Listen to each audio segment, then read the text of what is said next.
Lost in the Script 2. It ain't no episode. We back, YouTube. We back.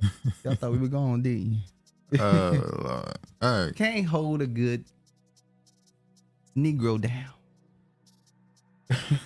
I want to start by saying it wasn't my fault. It was your fault. It wasn't. Let's not come in telling lies. It was your fault. It wasn't my fault. It was Kanye West's fault. No, it was your fault. How was it my fault? Because you a Kanye apologist. I apologize for him. All I did was post the clip of him saying some stuff. You're a Kanye West apologist. They just... It's fine. You got us banned for a week. We doing the time because your ass did the crime. Anyway. Oh, God. This is going to be... You see, I wasn't even an accessory to this, and I'm in jail, too. You see what happened when you hang out with the wrong crowd? All right, hold on. Let me... It's not even mine. It is your dad if you with me. Hold on, let me try. Let me do something real quick. Hold on. It's going to be about 30 people in the chat today. It's gonna be hold on, I'm trying to... Hold on. Oh, boy. All right.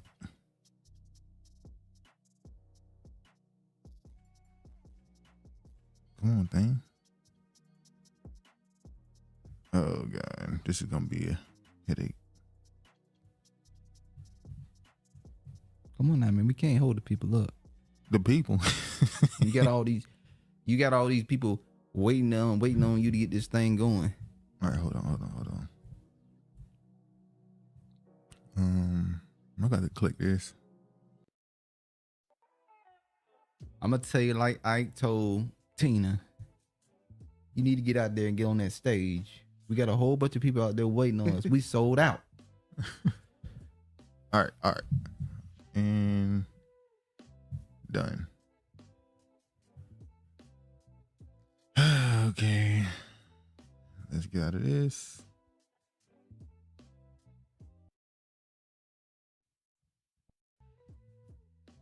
And get out of this. All right.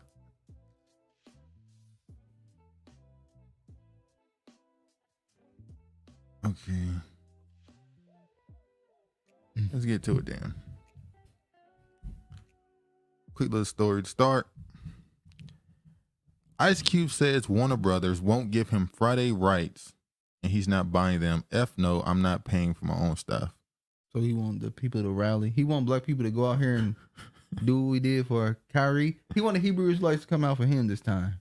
I don't think it's that. He's been talking about this for a few years, how he wants the rights to Friday. Hey. And they won't give them to him. When he saw the Hebrew Israelites out there he got more brave. Supporting Kyrie Irving, he like, can Sakari come out in California and do that for me?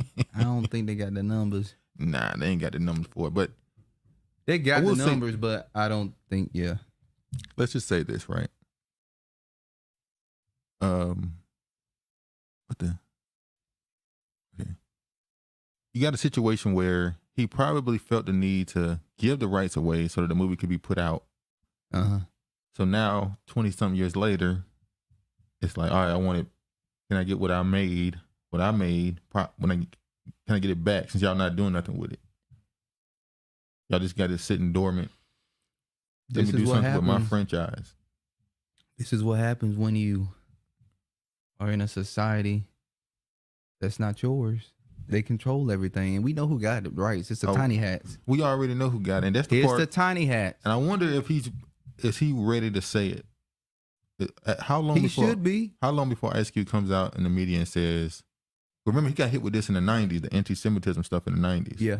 So how long before Ice Cube comes into the media and says, look, man, these people own my stuff and they won't give it back? What the hell does he have to lose?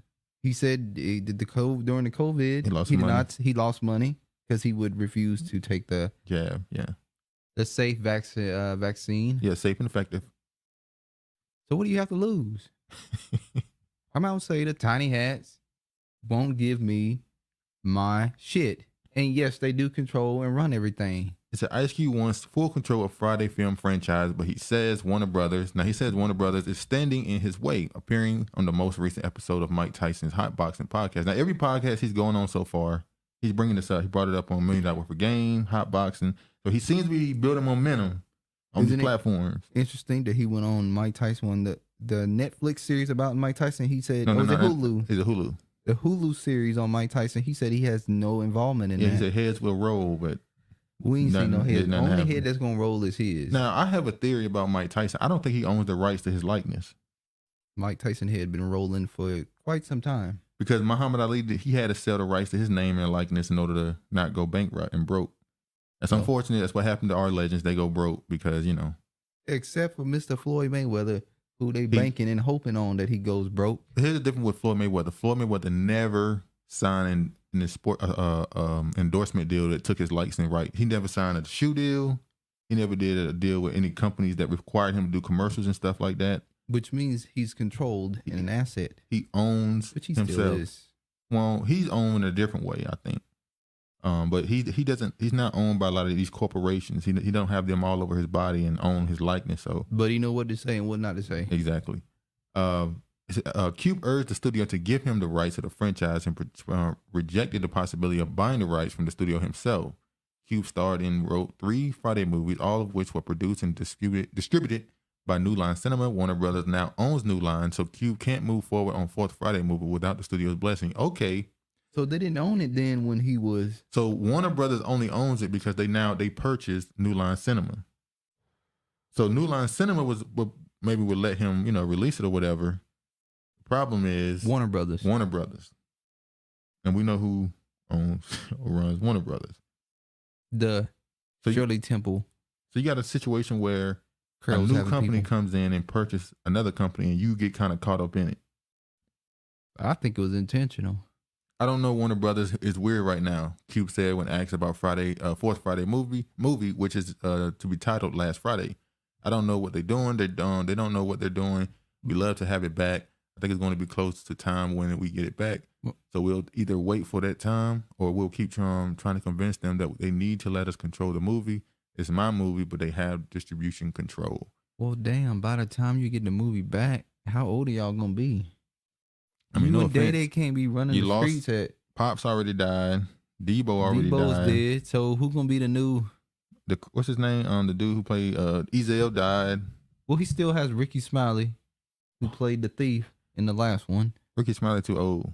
Cat Williams is still alive. Okay, Cat. Still have Mike Epps. You still have Chris Tucker. You still have the mother. Chris Tucker said he would do it if they put DC Young Fly in as his son. You still have Miss Parker. She stay on Comedy Hype News. Oh yeah, talking about her Miss Parker. Who she say she was friends with? No, not friends with. They said she looked like her. Foxy Brown. What's her name? From North Carolina, the beautiful woman back in the black exploitation films. I forgot her name. How in the hell we forget? I don't know how you forgot her name. Every time you say her name, your eyes light up. But yeah. So yeah, apparently he can make the movie, but he won't. Pam Grier. I knew it was gonna come to me. Ain't no way it wasn't gonna come to me. He could make the movie, but he won't be able to control the distribution of it. So it would be pointless to make it at this point. Well, the scripts we saw that he put out, they were not bad. They weren't terrible. They weren't bad, but they weren't. It didn't seem like they were good as the first 3 sequels. Well, he had one script where he said they're gonna go to jail. I guess they were gonna go to jail in Last Friday. And so we dealing with OGs. Yeah, I don't know. Not elders. Yeah. Okay. Brittany Griner Freed. Oh wow.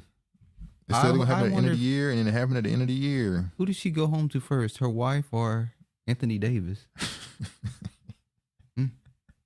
Griner Freed. WNBA star swap for Russian heads home. You know what's funny is go ahead. I hope she went home to Anthony Davis. The funny thing about, well, not the funny thing, the crazy thing about this is we talked about this a couple months ago and how Russia was already saying who they wanted in order to get her back. They wanted the man of death, the what's his name? Thought with a B, the Russian guy that America had captured and said that he was a war crime, a weapons dealer. Russia already knew who they wanted. America kind of held on to it as long as they could.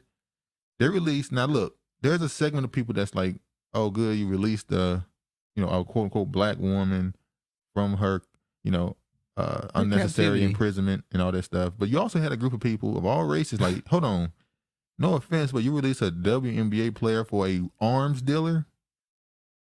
Like there is that segment. It's like, hold on, this dude is who knows what he's gonna do now? I mean, true. In the middle of a war with Russia, you release an arms dealer to Russia. But America is not supposed to leave. No American behind, but they left the other American. Well, they better get them, because if they don't, I think it's going to be a problem. The Caucasian guy who's over there for espionage, American citizens, mainly the white liberals, they're now painting the white dude over there who's in prison by Russia as a criminal, saying that when he was in America, he was accused of fraud and all type of stuff. They should be talking about the elite. She's a part of the elite class, right? Yeah. So America only goes back and gets the elite, and everybody else can be left behind. And he's a veteran, so it's like, where are the Republicans? Oh, they are. They've already been saying some things like, hold on, you leave the veteran and bring back the celebrity athlete. Look, it is what it is. We know what they're doing. This was a play the Democrats had to do in order to gain some points. But it don't even matter at this point because, they do what they want to do. But American basketball star Brittany Griner headed home Thursday night, free from Russian prison in exchange for U.S. releasing notorious Russian arms dealer Viktor Bout in a culmination of 8 months saga of high diplomacy and dashed hopes. And once again, we talked about this Viktor guy months ago, and I was surprised by how many people after the release were like, oh, do y'all know this guy? It's like, yeah. They brought his name up immediately. Russia already knew who they wanted, which tells me this was all planned. That means they were looking for any reason to arrest any American, and it just so happened that Brittany Griner's over there with some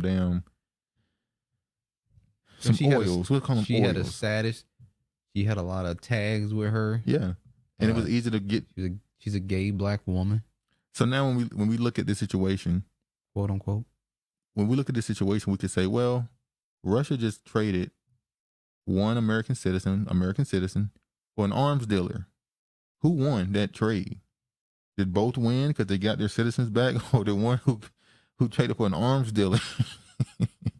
Who knows how much information he has? So, yeah. The deal, the second to 8 months and the tensions over Russian invasion of Ukraine secured the release of the most prominent American detained abroad and achieved a top goal for President Joe Biden, yet it carried a U.S. officials conceded with a heavy price.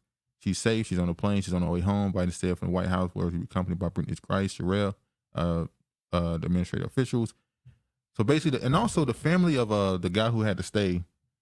The Biden administration, I know this is pretty obvious. The Biden administration made them write a post on social media accepting that, okay, it had to be Brittany Griner. We had to go with the person that would be allowed. They clearly had them come out and, do some PR for them. But he's been there longer. You would think that what would have been a bigger thing, but clearly they had the family come out and say some things to make it look better on the opposite side. They don't look no better. But if you the man over there and your family writing this shit, letting everybody say it's okay. Are you mad? You in Russia right now? There's some fuck yous going on in the You cell. looking at it like, man, I was over here doing spy work for y'all. Unless it's more of another plan for something else, and he's willing to wait. Maybe Russia wants somebody else. Well, we know they want somebody else. We know they want somebody. There's probably people saying Russia already put out that there will be, that we now have an open line to do more trades for people. Russia already said it. So now they'll probably give him up for 2 people. Oh. Now let's see what Dr. Umar had to say about Brittany Griner and the Biden administration. So he went on hell of a week with Charlamagne. And the Breakfast Club? Yeah, Charlamagne was definitely milking him. What's going on with you and Charlamagne? No, Charlamagne using him for views. Umar Johnson. Charlamagne using him for views. He know that Charlamagne is using him for views, but and he's using his platform. Okay. Yeah. Umar, what do you think?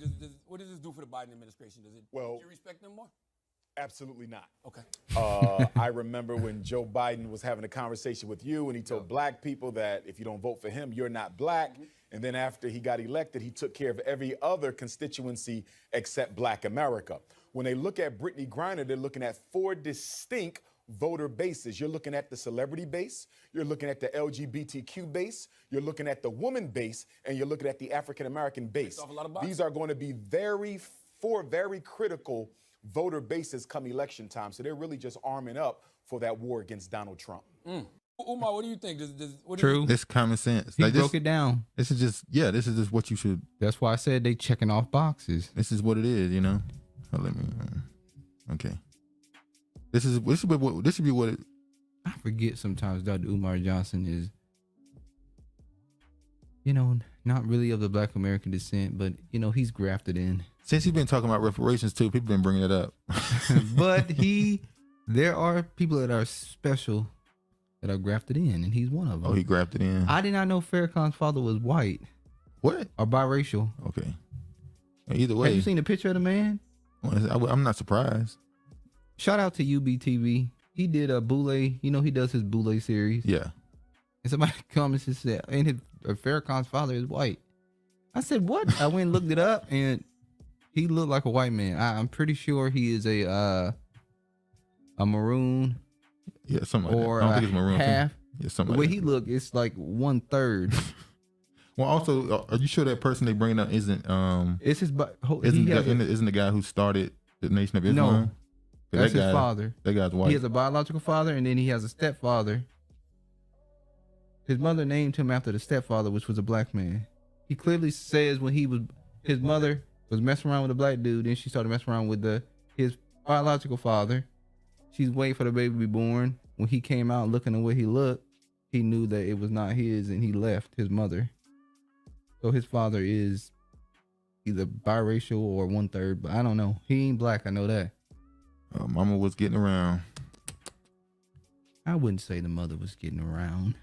I would say she had to wait and see who the daddy is, and we're gonna say she wasn't. Well, she was around? with two different. Well, she exactly. Hold on. She was with him, and then she left him. It wasn't like she was messing around with them both at the same time. Oh, that's different. It's kind of different when you break up with somebody and you go back to somebody you're not. And then you go back to the other person at the same time. Well, because it didn't work out again. Yeah, I know. She had to go back and see. They just had a little bit more class if that back white then. man was.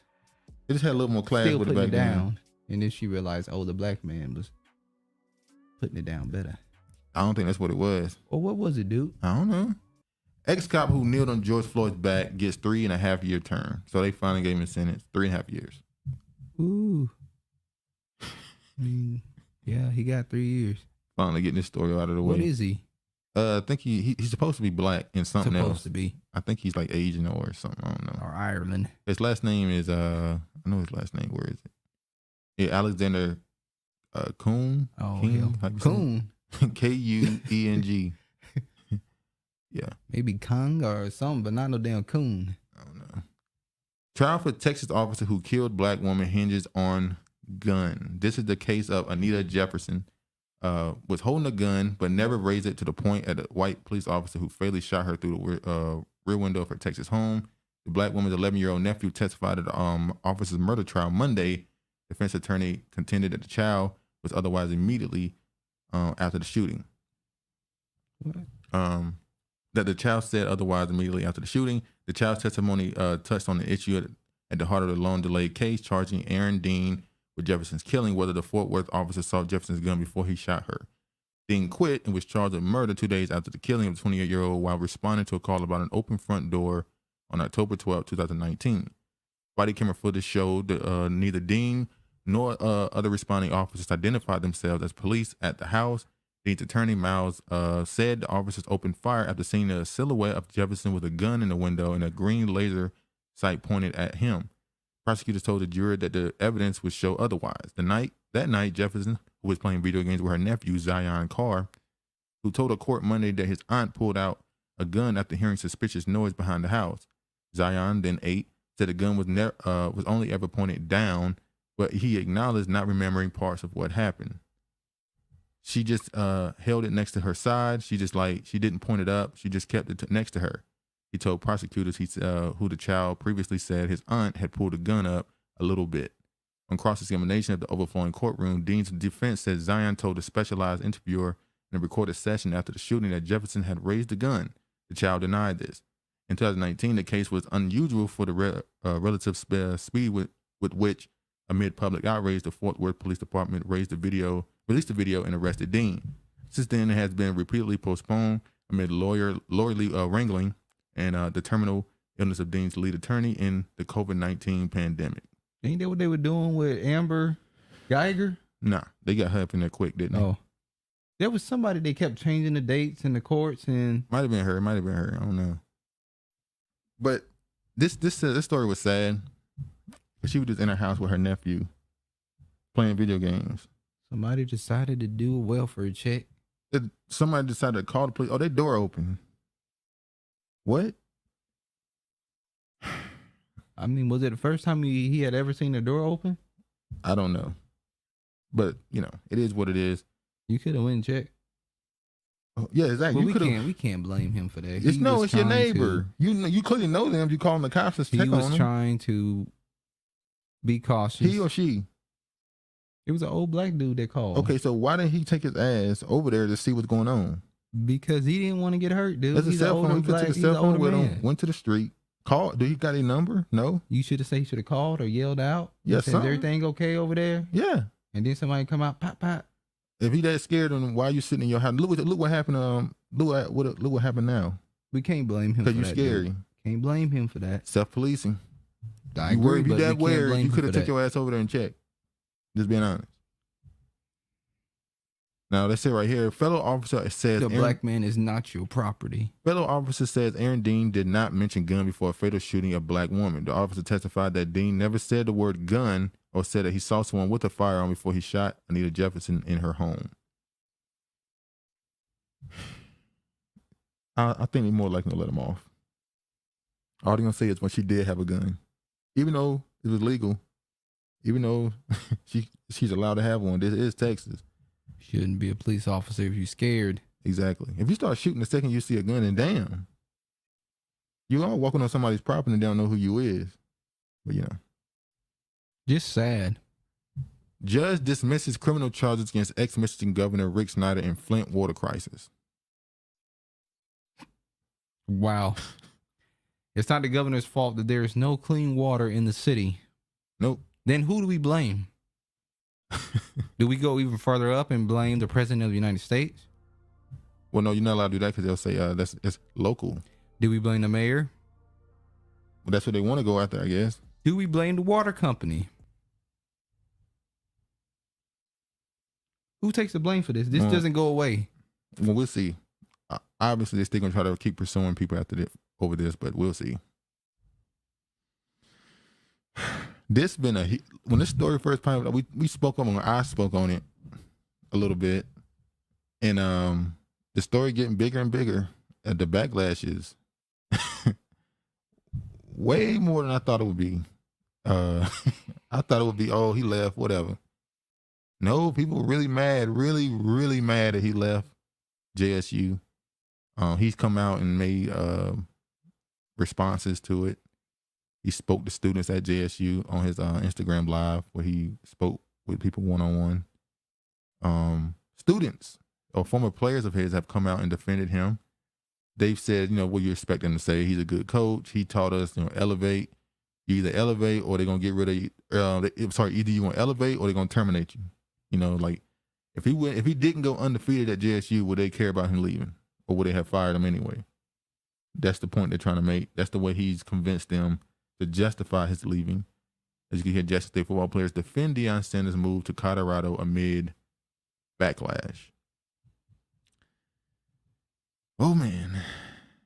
I'm not even going to read. I'm going to read a little bit of what they said. Just a little. I'm going to say something, not on him, but on a live we saw last night. We're not going to mention the YouTube channel. Why not? But you want to get to mention them? Yeah, BGS. Okay, I like BGS. I watch them. I like them. I'm not a religious watcher of BGS. They're part of the manosphere. So you had a guy in there last night. Well, pretty much all of them was defending Deion Sanders. From what we saw, the little snippet we saw, we were only there for what, 30 minutes? 15, 20 minutes. And somebody left a comment saying the black man is not Jackson State University's property. Well, he said you don't own the black man. Black man is not property, yeah. And you said something that made sense to that. Yeah, I was like, wait, so the black man don't belong to his community? According to the manosphere, no. You're a free agent. You know, that's why they got the black man save yourself. Yeah. So- Which goes back to the idea that every other ethnicity or nationality or whatever you want to call them, race, they understand that we are one race, but we can have different opinions. But black people, we're told, you know, you constantly have the, You're not a monolith. we're not a monolith. And it's like, we should be a monolith in certain things. We are told that we're just a bunch of entities that just so happen to look alike. That we're not one, we're a bunch of different people. Why would it be okay for Deion Sanders to leave a HBCU that he has elevated? Yeah. He said God told him to go there, And we're going to get to that part. Go ahead. to go to a it's a white school. Yeah. Colorado, yeah. So now our black football players want to go to Colorado State, go to Colorado because Deion Sanders there. Is that their way of attracting black people to go there? To Colorado? Yeah. Well, Colorado is down in the dumpster. And, you know, I think they wanted Deion Sanders. Deion Sanders brings a lot to your school. He's going to bring a lot to your school. So I think they just decided to go after him because not only is people think he's a good coach, he's a fantastic recruiter. He's going to get you top recruits. JSU is considered not a very good college to go to if you're an athlete because they don't have the funding. Colorado has more funding. So the players that he was able to get a #1 player in the country in Travis Hunter to come to JSU. That's amazing. If he can get the Travis Hunter to come to JSU, their thinking is, what could he do at Colorado, which is also at the bottom of their division, the Pac-12. They went 0-11 or something like that last year. They lost a lot of games. We'll say it like that. And they're also not doing that well financially. And also, go ahead. more black people are going to HBCUs. You remember that Tennessee article I sent you? Yeah. About the Tennessee, I don't know if he was a commissioner or what he was. Governor. He went to I got a clip of him saying it, yeah. Tennessee, some HBCU in Tennessee, asking them, why are so many more black students going to your HBCU? It's pretty much messing up my affirmative action. I have a quota I have to meet to get certain. He said immigrants, minorities, and black Americans. He specified black Americans into these colleges. And we're having trouble doing that because they're going to your school. She said, well, we've been doing aggressive marketing to try to get more black kids to go to HBCUs. Which kind of make you think about it a little bit. You go, wait, that means it benefit you to underfund HBCUs because you get to get these kids to go to these other colleges. Exactly. And bring their money and tuition and stuff to you. Exactly. So, yeah, I'm going to show you. Now, Bomani Jones, and I keep saying this, Bomani Jones, Bomani Jones, I've known him for, I know him when he had his radio show. I think he might still got it before he got on television. To me, Bomani Jones would make a fantastic podcaster. I think he would be a better podcaster than host of a TV show. He's very good at making people mad without saying what they think he's saying. And he's very good, to me, he has good insight on certain things. He gives you a different perspective on certain things. But he had an opinion on the Deion Sanders situation. He went on CNN where he talked about Deion leaving and being called a sellout for leaving the HBCU. And I'm going to show you what he has to say now. Step into Deion other Sanders has HBCUs. spent the last 35 years telling us there ain't but one Deion Sanders. And now he's telling us go find somebody else to do what Deion Sanders does. You can't have this both ways. I don't judge him for taking the job at Colorado. They probably increased his salary by something like 15 times. Mm-hmm. Now, before he gets to this, allegedly they're paying him $5 million or something like that revenue. Now he was getting paid, I think it was $300,000, around $300K at Jackson State. But in that division that he was in, what JSU was in, the SWAC, or it's the FCS, I think it is. The average salary is $100 and something thousand. So he was making more. He was making more than the average coach in that. And they took a chance on him. No, they didn't take a chance. He definitely was. I'll say they benefited him by giving him a platform to show how much of an impact he can have on a school. But he definitely influenced them a lot. I think he got them anywhere between $30 million since he's been there through endorsements and all this other stuff. Now, he's done a lot for them. And a lot of people feel like, I saw people making posts saying that, he was supposed to get a percentage of the ticket sales, and he was getting underpaid, and they didn't treat him right. And I saw people saying that on that live stream, how he wasn't treated properly. And you go, wait, a school that you know is severely underfunded. They're supposed to be. It's supposed to treat him like a Power 5 school. They can't do it. So they're supposed to. I guess they want take to all the money and give and invest it into. They can't do that. Now let me say this: that would that be a terrible idea, considering that sports, especially football, can make you a billionaire. So if they took the funny out of the whole damn school and gave it to Deion, and in 5 more years, so everybody else gonna suffer. And for 5 years, education is a little bit more. See, this education is more important than that, dude. And that's why HBCUs are failing, because they focus on education, which is good, academics. But the problem is they neglect sports, which is what every school needs to make money. There's only a handful of schools that make money based off their just academic achievements, and that's like Harvard, Yale, and schools like that. I don't think the funding should be taken away from the academics. I'm not saying it should be taken away. I'm saying they don't care about sports, and then they wonder why these athletes don't go to their schools. You don't care about football. I'm gonna go on campus. You're gonna treat me like another student, and when I do something that make you money, the football, it's gonna be treated like a trinket. Like, you did. It don't really mean nothing. So it's like, well, I'm gonna go to Alabama. I'm gonna go to Georgia Tech. I'm gonna go to Georgia. I'm gonna go to South Carolina, who are gonna actually treat my skill set like it's worth a damn. I'm just saying. So they should be treated like celebrities. I'm not saying they treat like celebrities. I said their skill set should be respected for what they do. It's gonna make you a lot of money. It's funny. We HBCUs always have this problem with this idea of academics versus sports. Every other school, for some reason, got it right. Somehow they get it right. In North Carolina, they said we're a basketball school. Yeah, our academics is great, but you know it for basketball. Same with Duke. Somehow these white schools understand we can be a great academic school, but we're gonna make sure these sports is popping too. Because that's what's gonna bring the money in that we can fund more into the academics. I didn't finish this. Right, I totally get that. It all makes sense. But what he did was something that college coaches do all the time, which is you have to sell people 4-year, 10-year plans when your plan is always 1 year. What? He went to Boulder, Colorado? Yeah. All the shit that's been going on in Boulder, Colorado, and that's where he went to. Yeah.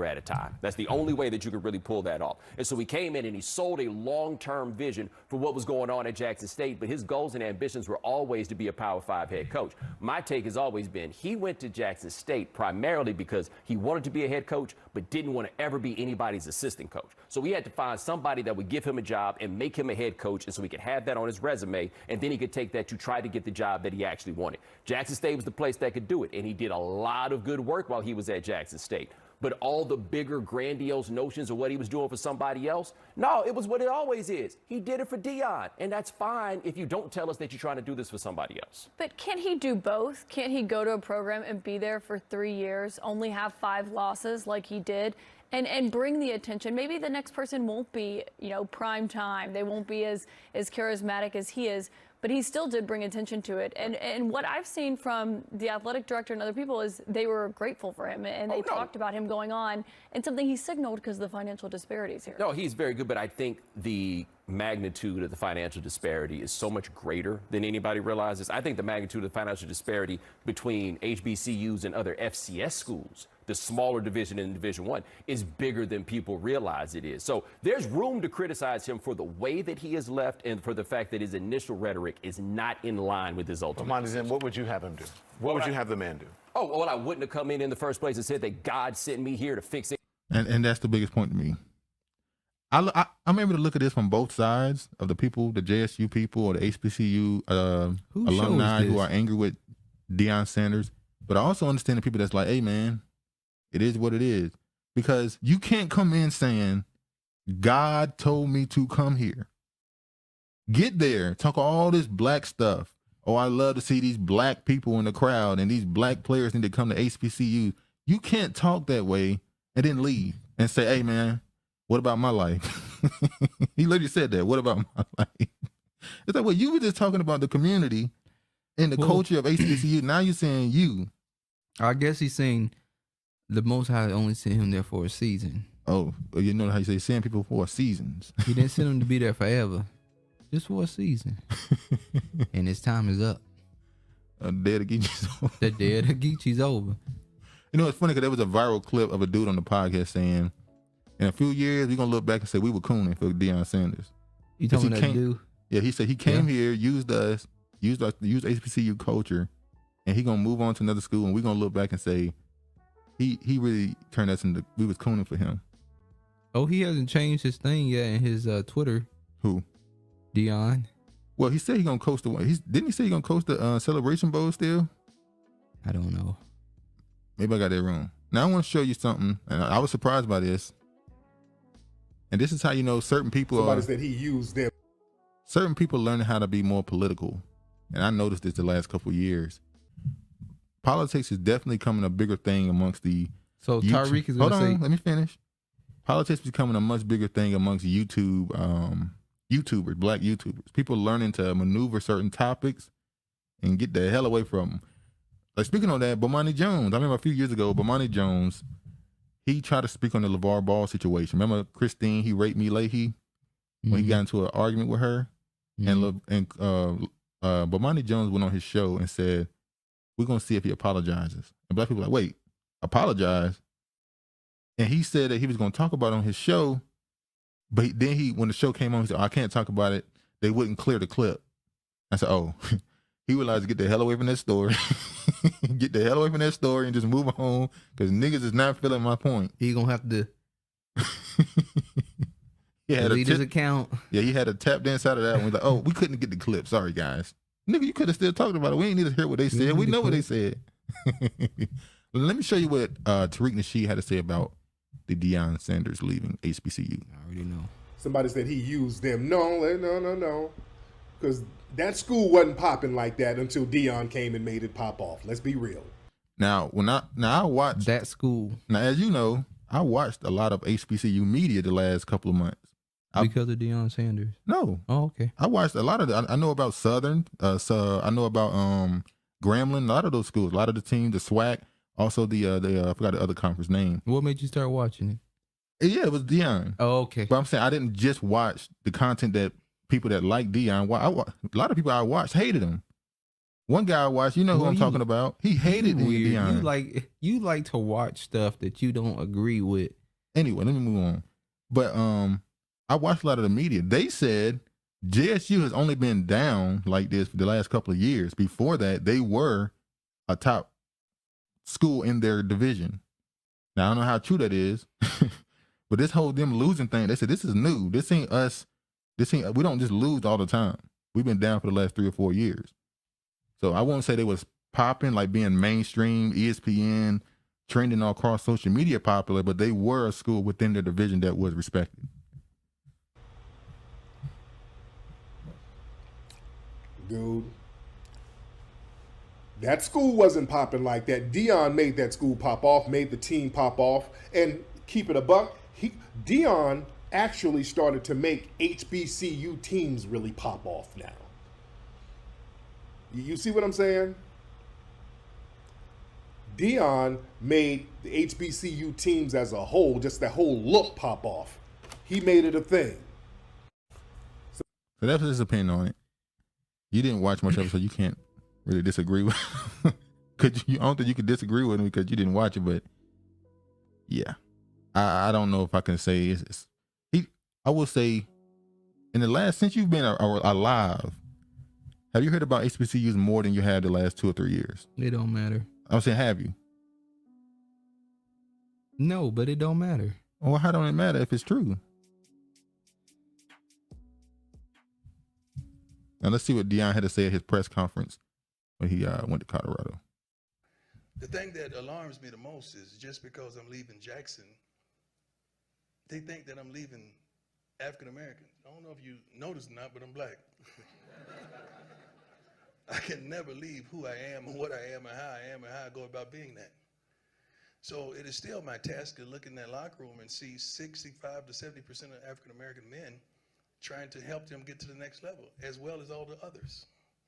My calling is for young men, young women, and people of all walks of life, all social climates, and all ethnicities. That's my calling. My calling is not built on a location. It's built on a destination. Now that was good. You're supposed to clap for that. Shoot. Darn it, that was good. You give me some of my good stuff. We just getting started. I already went in the bag, baby. Let's go. So Deion became All lives matter. All Lives Matter. He became the Paul that the other nations hear Versus the Paul that the nigga. versus the Paul that the Bible actually talks about, which is you supposed to be there for this one your here, people. This right here, this the one right here. Good Lord. You see how niggas switch up? Yeah. They switch up on you real quick when money involved. Now, we don't know if he did it for just money. Now, let me make this point, too. We don't know the entire reason he left. It could be just a bigger school, so more funding, so he could do more. So what is his end game? Is his end game to coach in the NFL? Probably so. Exactly. So what's the difference? If he's building a resume just to coach in the NFL, what does it matter what school he coached in college? He wants to coach the best schools in college so he can have the best resume for the NFL. Now, if his objective is just to give his son a bigger platform to possibly win a Heisman, get drafted higher to the NFL, I said it when the what's his name, Brett Favre situation happened, when he was stealing the welfare money to give his daughter a volleyball stadium. I said, how far would a father go for his daughter?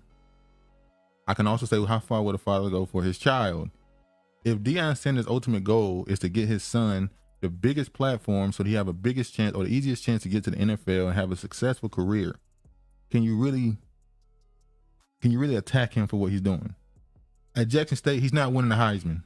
He can go undefeated, throw 50 touchdowns and 0 interceptions. He's not winning the Heisman. The competition level isn't going to be considered that high enough. So him going to a Colorado, having a mid-season is better than having a fantastic season at JSU. That's how these voters are going to treat it. So if he goes to Colorado, talking about Shooter Sanders, Deion Sanders' son, let's say he goes there and throws 25, 27 touchdowns and 8 interceptions. That's going to be seen as, wow, okay, I stepped in competition and he's still great. He has a better chance to be an NFL player, quarterback, get drafted earlier, make more money, just by his dad making the decision to go to Colorado. I'm asking you, would you be less angry at that part of it? It's selfish. I'm just asking. It's selfish. So doing something for your son is selfish? Yes, it is. Wow. Okay, that's your opinion. When you have there's other black males that he said he's there for young black men. So now he can't just be for his son? Is it not his number one priority? I'm saying, is his son his number one priority? Yes. Okay. Yeah, absolutely. I'm sure his son is his number one priority. But that's not what he said. He said God sent him there. Wait. I'm saying fathers in general. Is not your child number one? Yes. Okay then. So what he's doing is selfish. I'm calling him selfish because he said God sent him there. Okay, I'm telling you. All of those I'm talking people. about just this because we don't know why he going. We don't know what his end game is. Like I said, I don't know if he want to coach in NFL. What? And what did he just say? Who is he there for? He said all these kids. Okay, so not just for his son. He's there for all these. He said kids. help uplift them. He didn't say do for them as much as I do for my son. Okay. Let me show you what Shannon Sharpe said. I can't believe he said this out loud. Can you believe? Why can't you believe what he said when we've been told what else Travis, he said? I can't. I'm being hyperbolic. I can't believe it. We know what he said in the past. I went to an HBCU. Somebody asked him, that's not a question, yes or no. Do you think black institutions are a downgrade? He said, I went to HBCU, but only because I was Prop 48. It worked out great for me. Had I had the grades coming out of high school, I wouldn't have chosen an HBCU. We know because there's black women there. There was a time when going to HBCU was standard. What happened? It's not standard.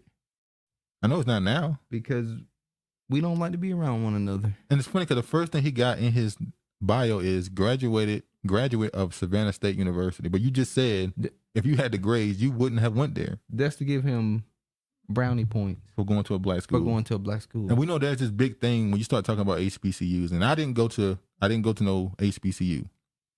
But when we start talking about HBCUs, you have these blue checks who went to PWIs get angry when you point out how it means more as a black person when you go to a HBCU. They say, no, anywhere you go, black culture goes. You don't need to go to a HBCU. I'm like, hold on.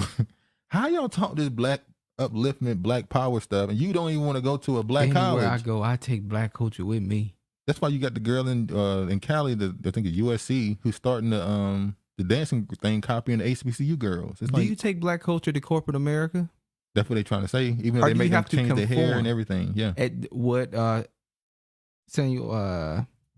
Samuel said. Yeah. You selling out. You gotta cut your hair. You gotta align your beard. You can't be walking in there with pants half-past hanging off your ass. That ain't black culture. That ain't. I'm sick of you. That's not, okay. Let's do this. Is this the appropriate time to talk about bonnets and shit and no? And sagging? It ain't the perfect time. We're gonna talk about that next week. Because we can do it right now. I'm tired of the shit. Okay. We'll talk about it next week. But sagging pants is not black culture. You said it was black culture. When? Why you keep lying? I did not say that. I'm not lying. You said it was black culture. No, I didn't. And I'm gonna keep saying you said it because you said it. No, because it's a talking point you got, and you're trying to use that as an attack on me. I didn't say that. It's not an attack. Yes, it is. Because saying I said it was say that I'm also saying that a lot of the other negative stuff is culture. It's not. I never said it was culture. All right, let me show. You have a right to believe a lie. It ain't not a lie. That's what you want to do. All right, let me show what Dr. Umar had to say about Deion. And a lot of people got angry. At who? Well, here's the thing. Umar is always the guy who's so, what's the word I'm looking for? He's either hot or cold. Either you really like him or you really hate him. It's not too many people that's indifferent. They talking shit about Umar Johnson too. Yeah, that's what I'm talking about. You either really like him or you hate him. It's like you can't be indifferent towards Umar for a lot of people. A lot of people just they can't be indifferent towards him. He brings strong emotion out of people because of his strong opinion. Exactly. Let me just show what he had to say about. He's a lukewarm person. Let me just show what he had to say about Deion. The reason I'm so personally disappointed in Deion is I thought he was there for a movement, not for money. Meaning, Deion Sanders, the coach of Jackson State, I foresaw a situation where Deion would hire other coaches, other retired black NFL greats to coach other HBCUs. In doing so, you attract. Well, one thing Umar said right there, he can't hire other coaches to coach other HBCUs. He's not the president. I think what he was trying to say. Convince them. Well, hold on. Start a movement. That's what I think he was saying. Why that's not a good point. Once again, I watched HBCU media. There are Hall of Fame players that wanted to coach and they were turned down. There are Hall of Fame coaches. They were turned down then, but because Deion Sanders set a standard, maybe they would hire them. No, the same time Deion was at Jackson State. But it's been 3 years later now. No, this was his last year. Okay. Ray Lewis wanted to coach. He was turned down. What's his guy name? What's his name? The safety for the Ravens back in 2002. I forgot his name. He wanted to coach, turned down. A lot of these Hall of Fame black coach, they want to coach. Now, whether or not they want to use it the same way Deion used it. They want to use it the same way Deion did it. Build it up and then move on, maybe. But if they bring the players in and money in, you can find somebody who is a better coach than them, maybe. You may not find somebody with a profile, but if you find somebody who's a better coach after they leave, that's what Jackson State needs. Just find a better coach. Is it more about a better coach or more about a profile person? If you got a great coach, people gonna come. Okay. Especially if you already winning. They went undefeated this year. The next coach they get, let's say they lose 2 games next year. That's like, it's not a big fall off. Let's be honest, a lot of them players gonna leave Jackson State now. Let's say they lose 3-4 games next year. Then after that, they win most of the game. They maybe only lose 2 or 3. They still improve with a great coach. Players might still decide to go there.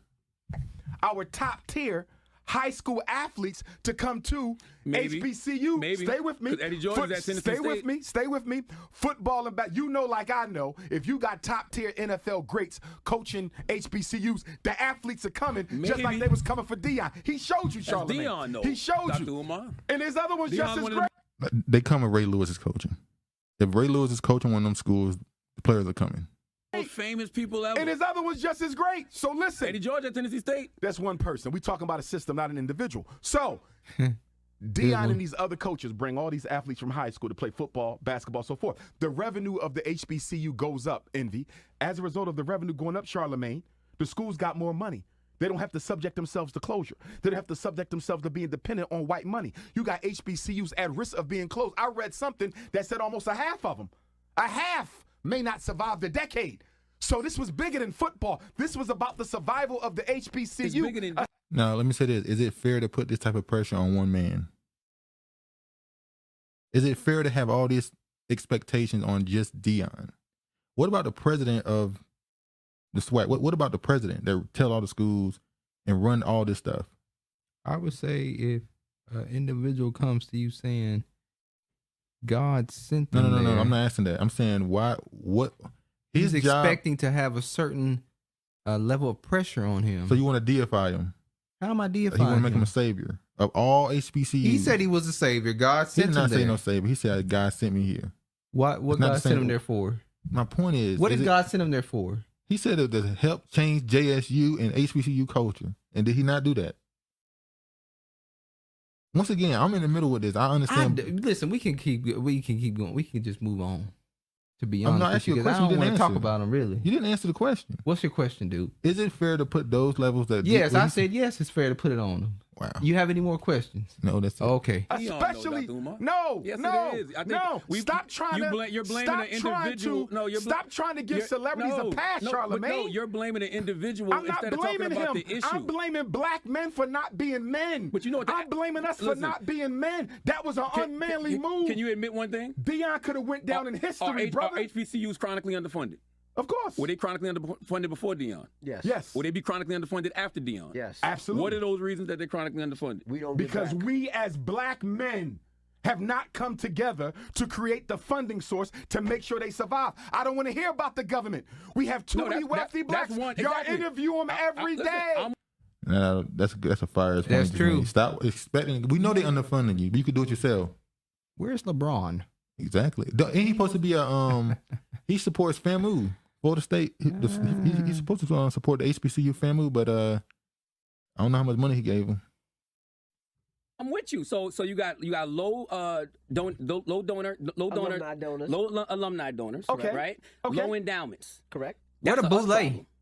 He part of us. Why you keep exhibiting celebrities? one They're not person. better than us. He's one person. Okay, but the point is that one man could have been a catalyst for a movement that would have revolutionized the survival of HBCUs. But why does the movement stop just because he left? HBCUs gonna You're still be missing there. the point. No, The HBCUs gonna abolition still be wasn't here. just about Frederick Douglass. But if Frederick Douglass would have pulled out, it would have hurt it. The Underground Railroad wasn't just about Harriet, but if she would have pulled out, it would. Hey, that one's a great debater. He Even is if a you don't great agree with debater. him, he's a fantastic debater. Because he'll go back Yeah. and bring some shit up on your ass. What was They the were HBCU struggling, and he could have helped save it. And for him to pull out of Jackson State the way that he did it before making sure the HBCU system survived, to me was selfish. He chose money over the movement, Charlamagne, and celebrity. I said he was selfish. That's your Ain't point. never said, did not see this interview with, and I said he's selfish.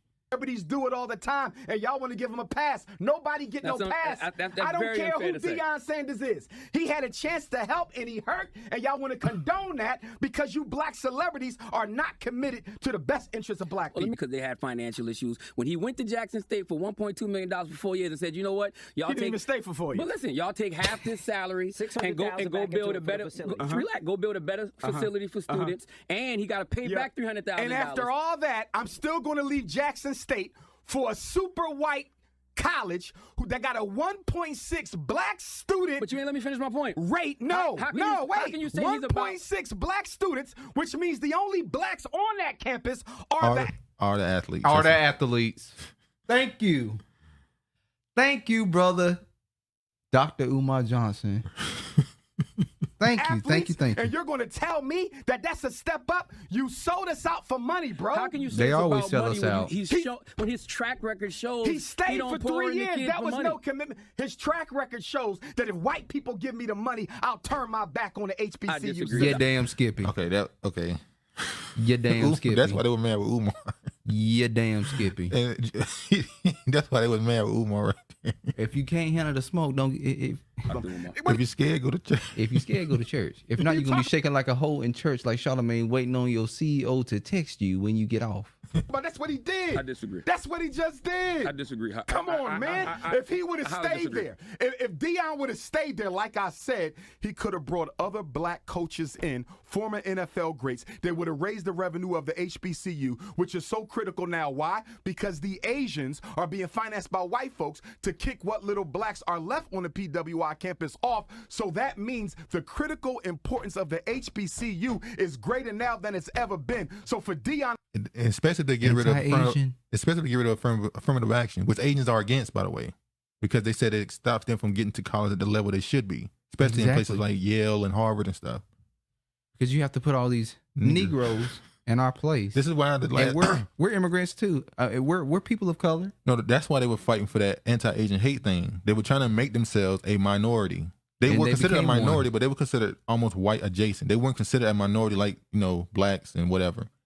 They wanted to be considered that type of minority, and they was able to get it in 2020. What was it? 2021. They was able to get it, make themselves to be the victim of hate crimes. And who do they use to get? They used the niggas. They used black Americans saying we were whooping their ass, and pretty much saying that they are the cause of COVID. Yeah, and which is funny because that wasn't even us. That was everybody was saying. That was white people. No, that was everybody saying that. The main videos we saw was white people. Pull this right now makes it even worse because you're leaving the HBCU system when you had a chance how many to lashes for Deion? Stop trying to exempt black celebrities from accountability to the race. Celebrities are. I would have been on them too. Shut the fuck up, boy, and get that damn flag out of here behind me. Oh, it's you damn booty warrior. Now I want to show you this is what you were talking about earlier about the governor who was surprised, stunned that. And we don't. Well, I'm speaking for myself. Hold on, I'm not gonna show this part. I don't know how Roland Martin's came across my timeline on YouTube. Yeah, but it came across, and I thought it was an interesting segment he did. So let me make sure it's gonna play. I don't know. Is he gonna play? Let me refresh it. He's a wicked individual, so it may not play. Well, I'm not gonna play the first half. I'm just gonna play what the guy's saying. Huh? I'm just gonna play what the governor's saying. Yeah. Come on.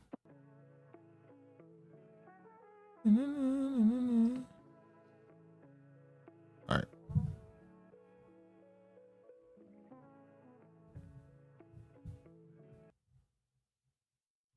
And they're all going to TSU.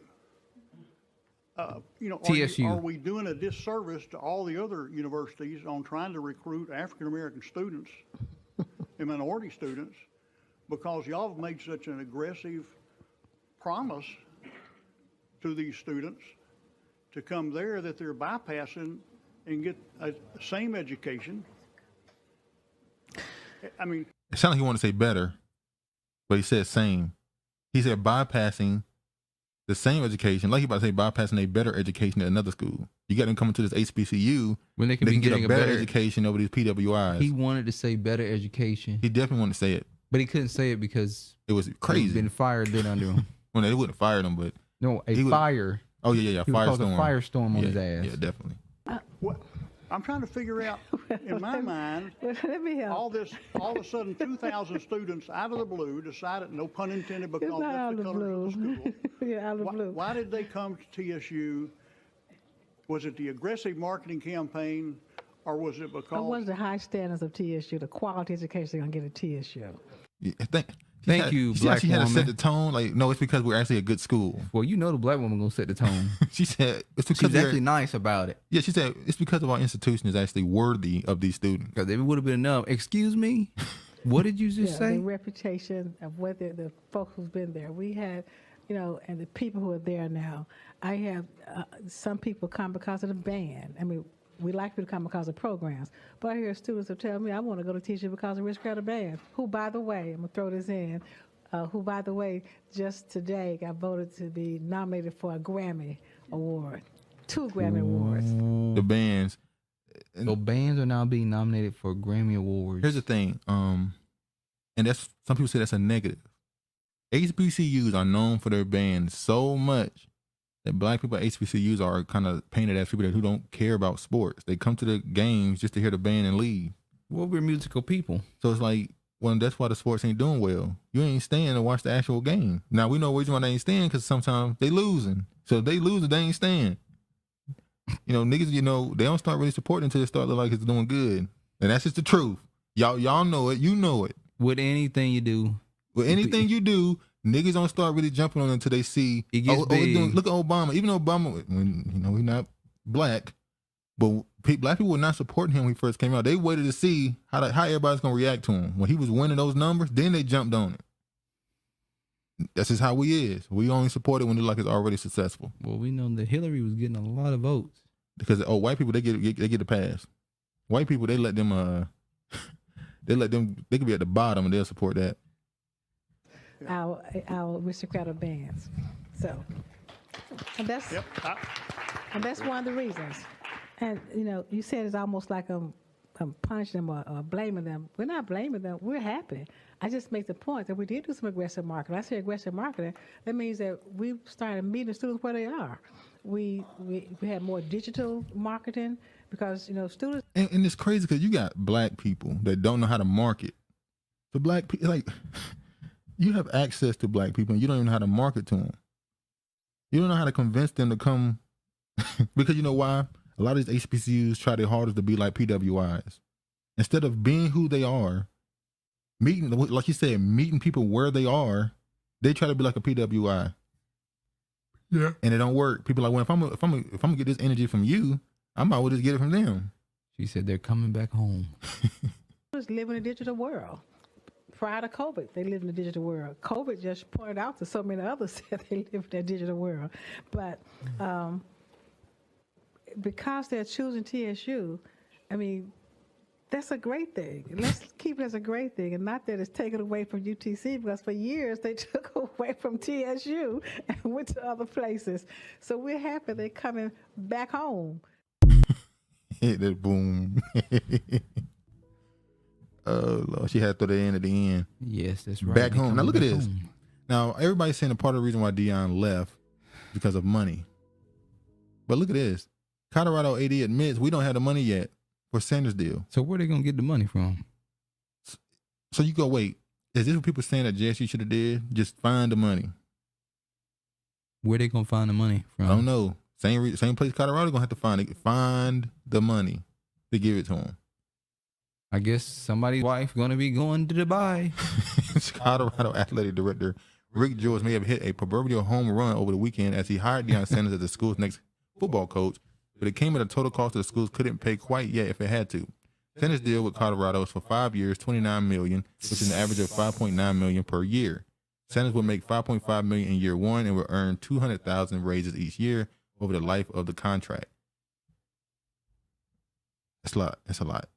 The pay for Sanders far exceeds the former coach Carl Durrell, who was paid $3.6 million this season, and $3.6 million that Durrell earned was previously the most Colorado had ever paid a head coach.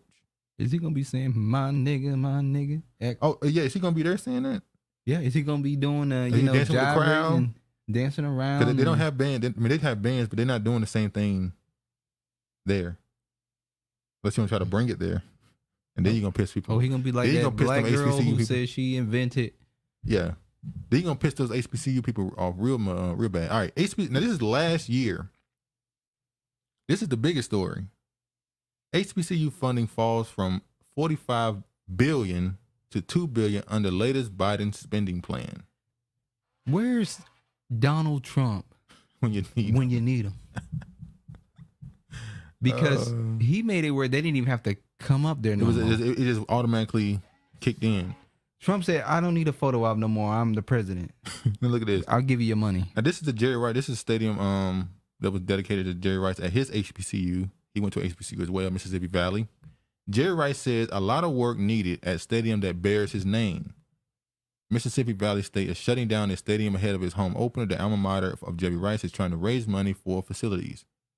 When you think of Mississippi Valley State, Jerry Rice is the forefront of most folks' minds, and that's with good reason. The greatest wide receiver of all time not only played his college ball there, his name is also on the program's football stadium. The field named after Rice and his quarterback Willie Totten has been temporarily shut down by the school until further notice. The school announced on Wednesday no explanation was given for the shutdown, but the school spokesman told HBCU Sports that things should be ready to go by the time Mississippi Valley State hosts Delta State, a Division II school located in Mississippi.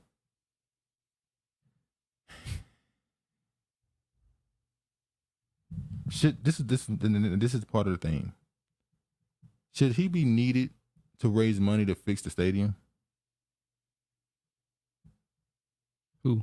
Jerry Rice.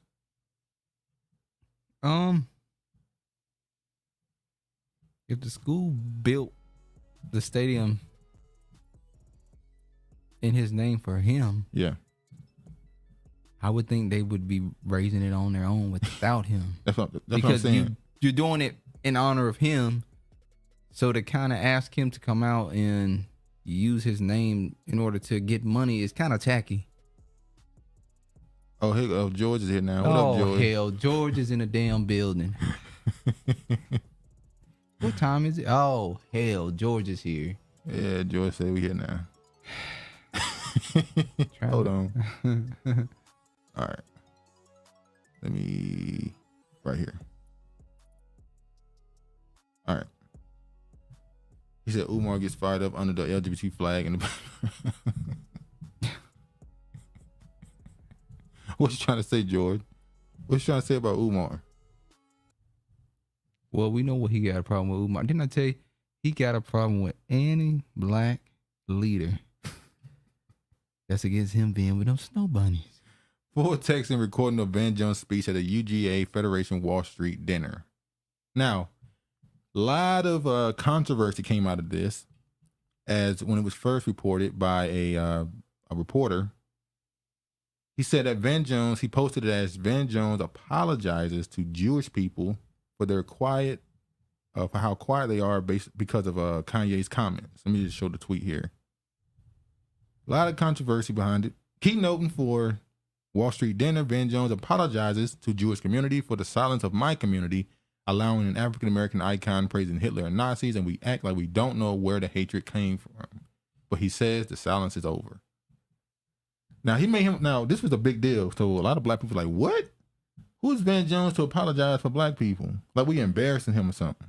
How dare you? Who made him the leader of black folks? Yeah, so people was on his ass like, what are you talking about? So they made him change it. He said, yay, nay, yay, ye, nay, ye, nay. Repeat sending a message to Kanye West, which changed the legal name to Ye, for speaking hate against Jews. Jones said you're going to see a change going forward, noting historic relations between Jewish and black communities. You mean the owner and master? The owner and master? Boule. Huh? That's Boule. Yeah. The Jewish and black communities connection is owner and the slave. That's what it is. Now look, he said, clarification. Van Jones did not apologize to alleged black silence about Kanye. To the contrary, he stressed that many in his community are speaking out forcefully. In speech, he said he is sorry for others who didn't do more before Kanye. Apologies for the confusion. No. His ex-wife was a Jewish woman. No, you said it the way it was said. Now, this is the actual video or the audio and the writing. Look, he said, I'm going to start off with an apology. I'm going to start off with an apology for the silence of my community and for the speech of my profession. He said it right there. We don't give a fuck what you say, Van Jones. He said, when we were hit as a black community with the appalling anti-black bigotry and racism that the whole world saw on a video, we expected and instead insisted that everyone stand. No, we didn't. The roar back against that hatred, and people did by the tens of millions. People marched in the pandemic by the tens of millions. Non-black people to say we would not accept this sort of racism, this sort of violence, this sort of hatred on this planet. People marched by the millions. And yet, this wave of hatred has been building against your community. Talking about Jewish people. We have rationalized over and over and over again, responding not with roar, but often with barely a squeak and sometimes a shrug. As a result, we now have the shock to you, the pain to you, and humiliation to us of having an African-American icon praising Hitler and Nazis, and we act like we don't know where the hatred came from. He is speaking for black people. He lying. He said, I did not apologize. It ain't no humiliation on my part, sir. None. So they went through the whole speech. Now I want to show. And the person in the on this page, he's not correct. That was leaving posts on this. He believe him. This story. He believe he's correct. I want to show. Now look, this is what he said. This is what Deion Jones had to say. He said, when black people and Jewish people get divided, democracy falters. When black people and Jewish people come together, democracy advances. That's practically the only time democracy advances. You mean when a certain group of people put a battery in black people's back to do something that changed laws? Or when a certain group of people has had a control over a group, like they created the civil rights. That's what I'm saying. Put a battery in your back and make you do something, and then tell you, "Oh, we did it for your benefit." No, you did it for your benefit. And then obviously, when these laws start getting written, there's another separate law for them that you are not going to have any dealings with. Exactly. They don't want black people in that.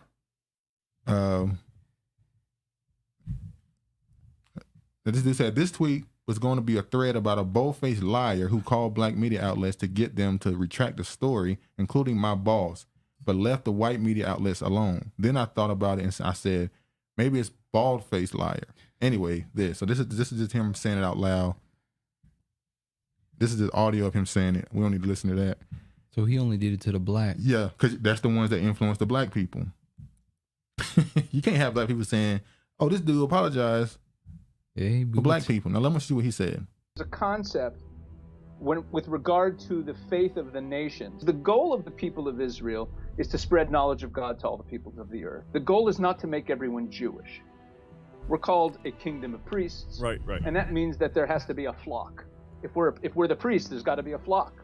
And the flock is the world. The idea in Judaism is that it's almost like a priestly caste. God chose this specific group of people to be a light unto the nations by demonstrating what a godly lifestyle looks like. God identifies a nation that he treasures as his own, and he has a special relationship with that nation. According to Judaism, our goal for the world is that everyone have faith in the God of Israel. If they also have faith if they also believe about the God of Israel, that he incarnated himself in a human body, that may not be what God wants from his priestly class, but it may be perfectly fine for the nations of the world if that's their way into believing in it. To me, I think the Jews are the stars of the film, okay? The Jews are coming back to Israel. That's us, not them. They believe in the holiness of the process, but they can only be supporting actors. They have no other role. But if we allow them to be supporting actors, wow, at least they're in the movie. So when we... She said, your ass is a supporting actor. At least you're in the movie. She's right. But she's right. But they're the wrong people. They're not even supporting actors. Yeah, they're going to be... The Bible says they're not even a spittle into a bucket. They're not even a drop of water compared to the real people. The real people. We say we're looking forward to a redemption. You and I may have different visions of what that redemption may look like. You should actually look at the truth and understand that the Jewish people are the greatest gift to mankind. Instead of hating the Jewish people, you should love us. You should kiss our feet, you fool. We're the chosen people, not you. You know, the biggest... Yeah, that day gonna come. Y'all gonna be kissing feet. Provoke you to jealousy, boy, because, boy... Yeah, they talking big shit. I can't wait. I can't wait. Yeah. All right, let's... You're not even an untouchable. The Bible doesn't even see y'all as untouchables. It's just... Let me show you what Charlamagne the God, or the Breakfast Club, should I say, Kanye had the ADL president on their show. And this is what he had to say. Y'all are proving somebody like Kanye right. Because Kanye says, hey, Jewish people have all the power, and then he loses everything. Well, look, the insidious nature of anti-Semitism and these tropes about power is Kanye can say these things. Jews have all the power, they're controlling everything. And if we don't get him, if we don't deal with that. Don't get him. If we don't get him. Interesting. The myth spreads, and it takes... How does the myth spread if you do what he said you can do? A Jewish man is on a platform with a black man that said Kanye West may not be here very long. Exactly. Wow. I wonder what the plan is. Now, back in 2018, Erykah Badu had certain comments. Now, we got banned from our channel because Kanye said this exact same thing. I'm not going to even play the audio. I'm just going to let you see the text. Kanye said the same thing Erykah Badu said. Erykah Badu in 2018 says she sees good in Hitler, and Charlamagne the God praises her for having free thought. No way. So Kanye West said the same thing, and they got us deleted, suspended for a whole week. We do not condone what Hitler did to the Jews. That's all I have to say. Look at this. World Jewish Congress President Ronald Lauder calls for Apple, Spotify to remove Kanye's music. Kanye released a song on Instagram. The song had 3 million views in like 2 hours. He released a song where he said, I tweeted DEF CON, now we passed 3.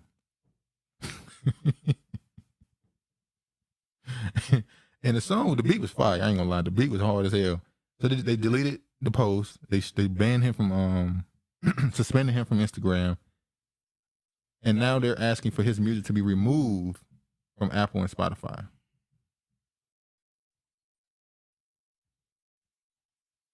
So we're gonna talk about Kanye West again?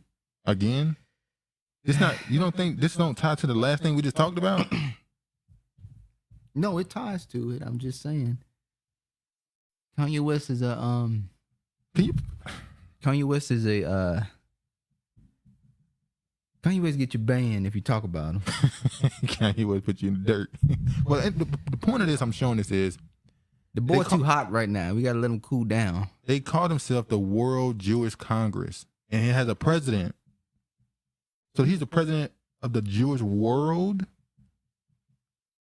or the world in general. Well, it says World Jewish Congress president. So just the Jewish. I know, but if they think they're the top people, then they think they're the president. He thinks he's the president of the world. So that's why they should think they're the president of the world. Now, keep in mind, America makes you sign letters of it. They make you sign things to not boycott Israel. So if you're a business and you want to go into business with the state or the government, they make you sign something to say you will not be a part of the BDS movement. But they can boycott somebody in your country. Didn't they just tell you who they is? They told you they're the salt of the earth. They told you y'all should be bowing down at their feet, kissing their feet. Notice I say y'all. They're the greatest thing ever. So, all right, let me. FBI files show FBI suspect the JDL of extorting Tupac. Now, this came out in 2011. 2011. They found that the JDL was literally sending death threats to rappers and then calling them right behind the death threats and saying, we can protect you. Extorting them for money. Eazy-E was a part of this. Tupac was a part of this before he died. They tried to get him. There's some people that say that the reason why he died, Eazy-E, the reason why Eazy-E was killed is because he was like, no. And next thing you know, he got that as I die slow. So they tried to get him. I think they succeeded in getting him. But he said no, and that's I'm not laughing at that part. I'm just saying I think they succeeded. Yeah, he said no, and he got that as I die slow. It was just said like that. So the Jewish Defense League threatened famously murdered rapper, provided bodyguards for hip hop stars, according to released FBI documents.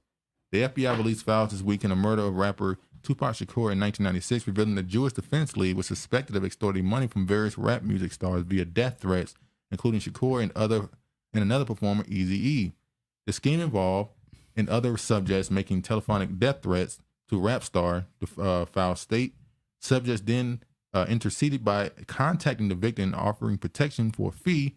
The victim of their family are taken to a safe haven, usually a private estate, and are protected by gun-toting bodyguards associated with the Jewish Defense League. After the victims were brought to the safe havens, the JDL would allegedly convince the victim they have worked the deal out, and the threat ceased. The victim then pays the subjects for the protection services rendered, and an unidentified source identified Eazy-E as a target of JDL's extortion before he died of AIDS. Another source from within the JDL had also reportedly targeted Tupac Shakur prior to his murder in Las Vegas, the file state. So how in the hell these people doing shit like this, and they expect you to show any level of decorum towards them? Respect. Once again, didn't they tell you who they are? If they believe they're the greatest people on earth, that God has chosen them, they feel they can do whatever they want to do. When the scripture said the chosen people can do what they want to do. Exactly. Well, we know it ain't them. Then you Well, can't. You right can't. now Hold they- on. You right- can't. You can't do that. Then cry. Victim. Right now, the Most High is allowing them to play the role. So this person right here says, so Jewish executives, Jewish managers, Jewish lawyers, Jewish accountants are all making money off hip hop, as well as Jewish gangs under the guise of the JDL, was sending rap superstars death threats and are offering them protection for a fee, but can't say they're Jewish. That's what we are, man. Now I want to show this. I want to get your opinion on this story here. Okay, I ain't got a slide for it. I thought I did. Youngest U.S. black mayor elected in Arkansas. Arkansas City elects 18-year-old to be next mayor. Jalen Smith graduated from high school in May. Less than a year later, the 18-year-old will be tasked with governing Erie, Arkansas as the rural city's newly elected mayor. What do you think about an 18-year-old being the mayor of a city? A lot of times, especially nowadays, you have older people working under younger managers. Yeah. And I always feel like if you're qualified for the job, then you should be given a job no matter what your age is. However, he's 18 years old. I feel like he needs to experience more and do more before he's given a position of this power. But I don't know anything about his background, so I can't really say he's not qualified to be a mayor.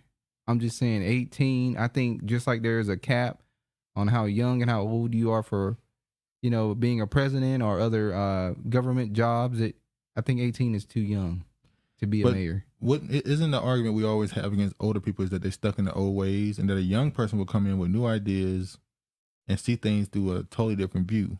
But sometimes stuff ain't broke and you don't need to fix it. Well, you also can't climb if you're content. That's true. However, 18 years of age is it's too young to be a mayor. Well, That's we don't my know. He might be opinion. a gifted person. You don't know, Yeah, how gifted he might be a gifted person. Jalen But I can tell you he's going to have a hard time. Smith, a Democrat, was elected mayor of Erie, population 1,800. On Tuesday, he defeated his opponent, Nemi Matthews, the city's street and sanctioning superintendent, by 235 votes to 185, according to the unofficial results. In the Creighton County Clerk's office and relayed to CNN by Patrick Robinson, a probate clerk. Now, it's not a big city. It's only 1,800 people. And that's how many people voted? Yeah. Wow. So he won and didn't really vote. But people don't give a damn. That shows you that people don't give a damn about who their elected officials are. And that's sad when it's local. When Georgia U.S. Senate runoff election results. I don't even want to talk Raphael about Warnock this. beat Herschel Walker ass. No, he didn't beat him that, but he scraped by with a victory. I can't say what I really want to say because this video would get banned. It would be fake news. It would be misinformation, disinformation. What I always find funny when you look at these maps, you see election denier. When I look at these maps, you see all this red and a little Except for bit the of big blue, cities. but the blue wins. And guess where the blue be at? It be where the niggers are. Yeah. The Negroes are. That's where it be. Well, who you think voting for them? And they vote such in large gaps for the Democrats that, it's just easy wins for them. The Republicans too. He ain't win none of these Republican areas. Obviously, wasn't even close for the most part. And most of the blue's not even dark blue. They like a lighter blue, which means he did not win overwhelmingly there. Yeah, this is getting interesting. Yeah, NYC Mayor Adams backs. Okay, this Duke boy right here. No, that ain't my boy. He fought for this man to be elected. Not at all. You literally was cheering for Walker. You got upset when no. All I did was point out was that the Asian lady was trying to cheat him in New York. I never cheered for him. You were very upset. I never cheered and said I wanted him to win ever. You did. Anyway, hold on, wait a minute. You like the fact of a black man being the mayor of New York? No, I had nothing to do with that. Wow. Now, look at this. NYC Mayor Adams backs renewed push for reparations bill in Albany. What you think about that? Say what now? New York City Mayor Adams backs renewed push for reparations bill in Albany. Well, good for the black people of Albany. Mayor Adams expressed support Thursday for an effort in Albany to lay the groundwork for the black New Yorkers to receive reparations for slavery, saying specific attention should be paid to still existing companies that benefited from slave labor. We need to zero in on some of these corporations and companies that have a foundation of their wealth came from slavery, Adams said, without naming names. This is long overdue and something I supported for many years. When is Mayor Adams' re-election coming up? Same time as everybody else. Okay. You think that's what I was about? Yes. Now look at this. New York lawmakers push for slavery reparations for black residents. Now I don't need to read this, but as you can see, some New Yorkers lawmakers are renewing the push for a state law that would lay the groundwork for reparations to black people. Proponents gained steam after a task force in California last week recommended the Golden State shell out $569 billion in reparations to slave descendants in there, or $223,000 apiece because of lingering housing discrimination practices. A previously proposed bill measured call for creating a commission to study the impact of slavery and providing reparations, but failed to pass the legislature.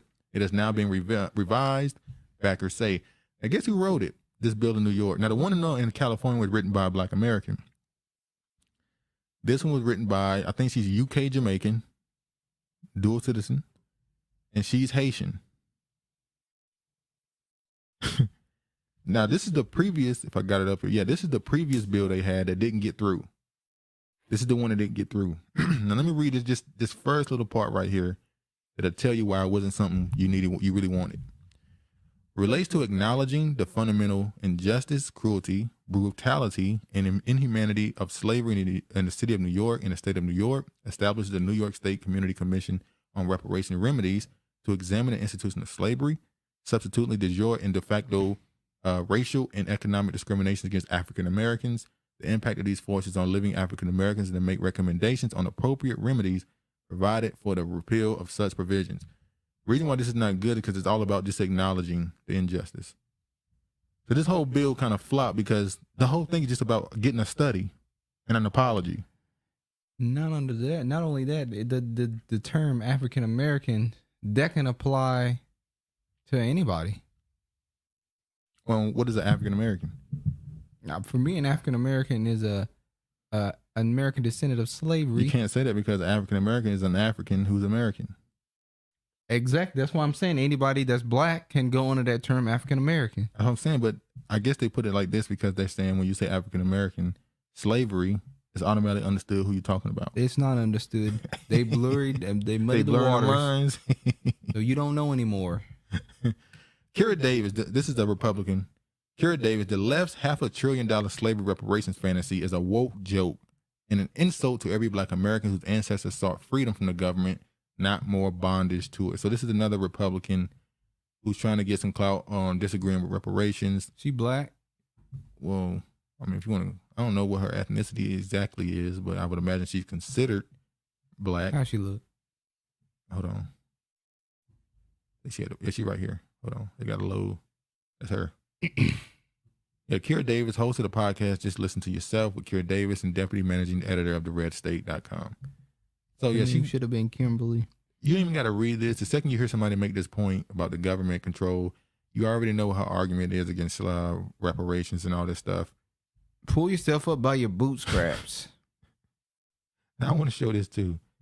Since California has pushed this thing forward to try and get that money, there's been a segment of people who came out and said, we want something too. Don't tell me it was the Hispanics. It's the Brown Coalition. Hold on, let me hold on. It's interesting. The article that you were reading, it said that person was the chairman of Black, Puerto Rican, Hispanic, and Asian. Who said caucus? Who you talking about? That last article you read. What last article? I think it was a New York Post. Okay. How can you be a caucus leader of, is it a people of color? That's what she was saying it was? Yeah, I think so. So all minorities, they're trying to say. That's crazy.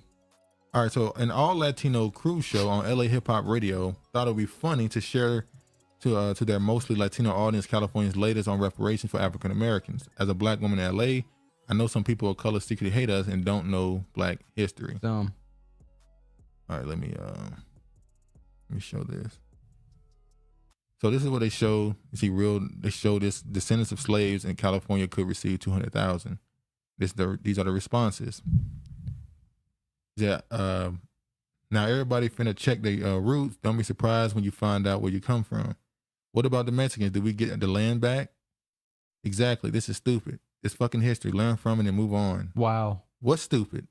So because it's history, you're against Jewish people getting their reparations for the Holocaust. So why didn't the Mexicans come out and ask for their land back when the Native Americans was awarded half of Oklahoma?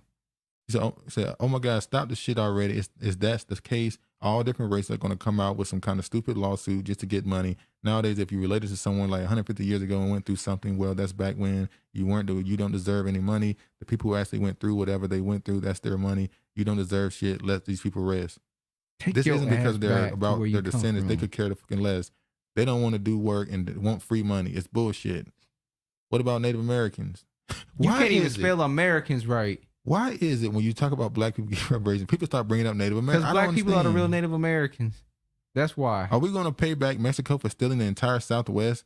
What about Jewish people? What about Japanese Americans who were told in ghettos in the country during World War II? They got reparations. What about Chinese Americans who were overworked and facing housing discrimination during the 1800s in the San Francisco Bay? They chose to bring their ass over here. What about Native Americans? Are we going to pay them back also for taking over their lands and culture? What culture? What about Mexicans? Make California, Arizona, Texas, New York, Mexico again. But you what?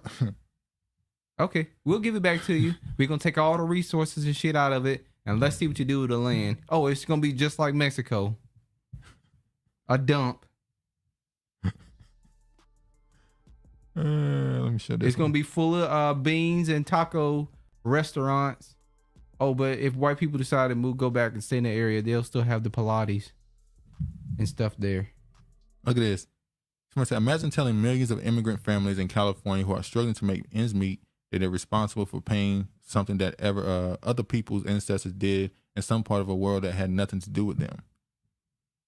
And then later on, she had to delete her account. Niggas don't have. That's what they do. They talk big shit, and accounts get deleted. Oh man, why do they always delete their accounts though? Because they not willing to stay firm and stand on what they talking about. That's why they cowards. But it's still there. Nothing changing. It's still there. Now I want to show you this. They're considering this anti-Asian hate.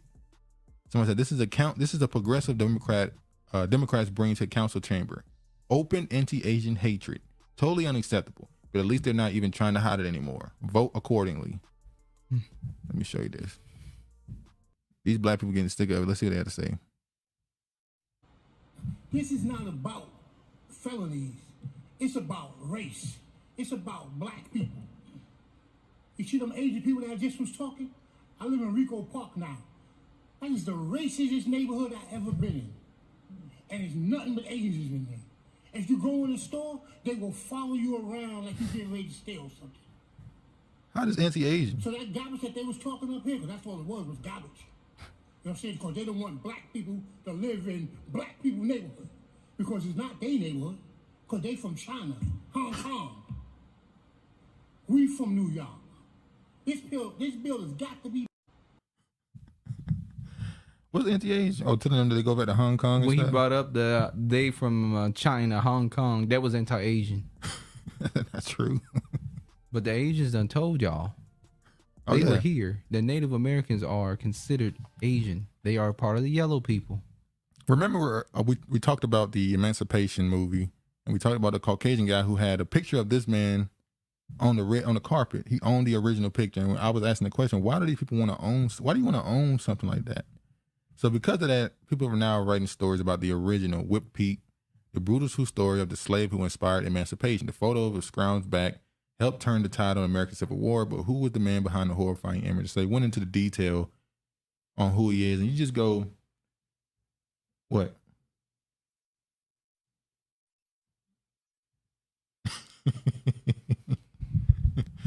you just go down. They always find a way to make the worst things that happen to your people just another story, just another sad story that you to learn about and just move on with your life. They don't actually, like, the fact that his family, the family that this guy, his descendants, I don't even know if they've said anything about him owning the original picture of their progenitor. It's crazy. Let me go. Another story. Come on now, go on. Oh, Bill. Bill Gates sends $7 billion to Africa that will promote abortion as population control.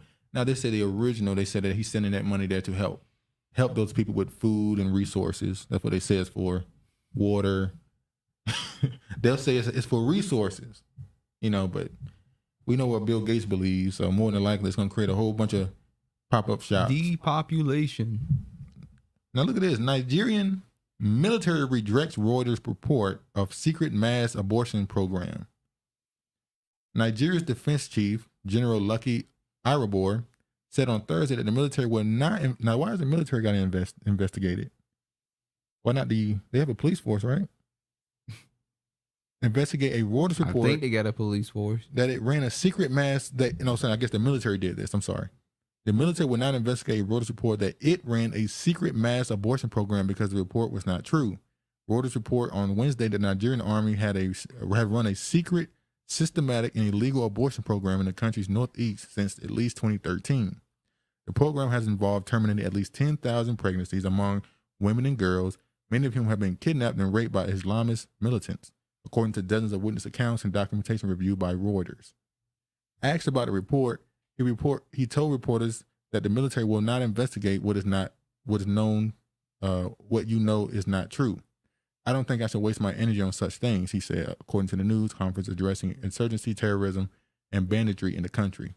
Who led the military in Northeast 2016, a period that covered the report said cases referred to the report never occurred and that he's never saw anything like that. Okay, do we believe American media or them? Because America be lying too. It could be America setting it up. America been doing it and they trying to blame it on the military. That might be what it is. Probably so. America been doing it, they trying to blame it on them. Or America don't have nothing to do with it. Or that too. I don't know. America just don't do stuff because they're good. They always got to determine a reason why they're doing something. House water wells are drying up in record numbers as California drought worsens. I think they messing with the water here too. Huh? I think they messing with the water here too. Well, it's been a lot of rain here recently, so maybe it'll help. The water wars is coming. Yeah, the water wars is coming. That's all I'm gonna say. All right. It's definitely coming. Another North Carolina, this right here came down. Oh,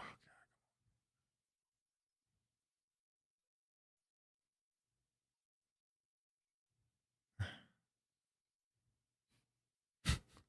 Stop stealing. I'm not stealing. They want me to turn off ad blocker. Look at this. Another North Carolina substation was disabled before the Moore County attack. There was an attack on a substation in Moore County Power. Which is a county next to where we come from. Yeah. So 3 weeks before someone shot and damaged 2 power substations in Moore County, another substation was deliberately disabled near eastern North Carolina town of Maysville. The substation was damaged on Friday, November 11th, shutting down electricity for about 12,000 homes and the businesses served by the Craven Electric Cooperative. CCEC says it's able to reroute power around the station and fully restore electricity in about 2 hours. That was good. But that ain't the end of the story. 5 electricity substations in Oregon and Washington are attacked just days after 2 in North Carolina were shot up, causing widespread power outages. What is the connection with us? North Carolina and Washington. In Washington, what's going on? It always happens like that. But at least 5 attacks on at electricity stations in Pacific Northwest have been reported to the FBI in recent weeks. And incidents came to light via a federal memo following a deliberate attack last week in Moore County, North Carolina, that left tens of thousands of people without power for days as seasonal temperature fall. and Washington, Oregon. Spokesman for several energy companies, Puget Sound Energy and Cowlitz County Public Utilities District and Bonneville Power Administration confirmed the attacks occurred in November. Oh, this happened prior. Yeah. But let's see why they say this is happening. Because remember we were talking about the food shortages thing and how they were burning up all these food factories and all this stuff. All these things have been set on fire, and they said, no, this is just some false conspiracy theory about this happening. But now they're trying to say that this is real. So now they're gonna blame someone for doing something to the sub-power stations. Just loads. Hold on. Will it load?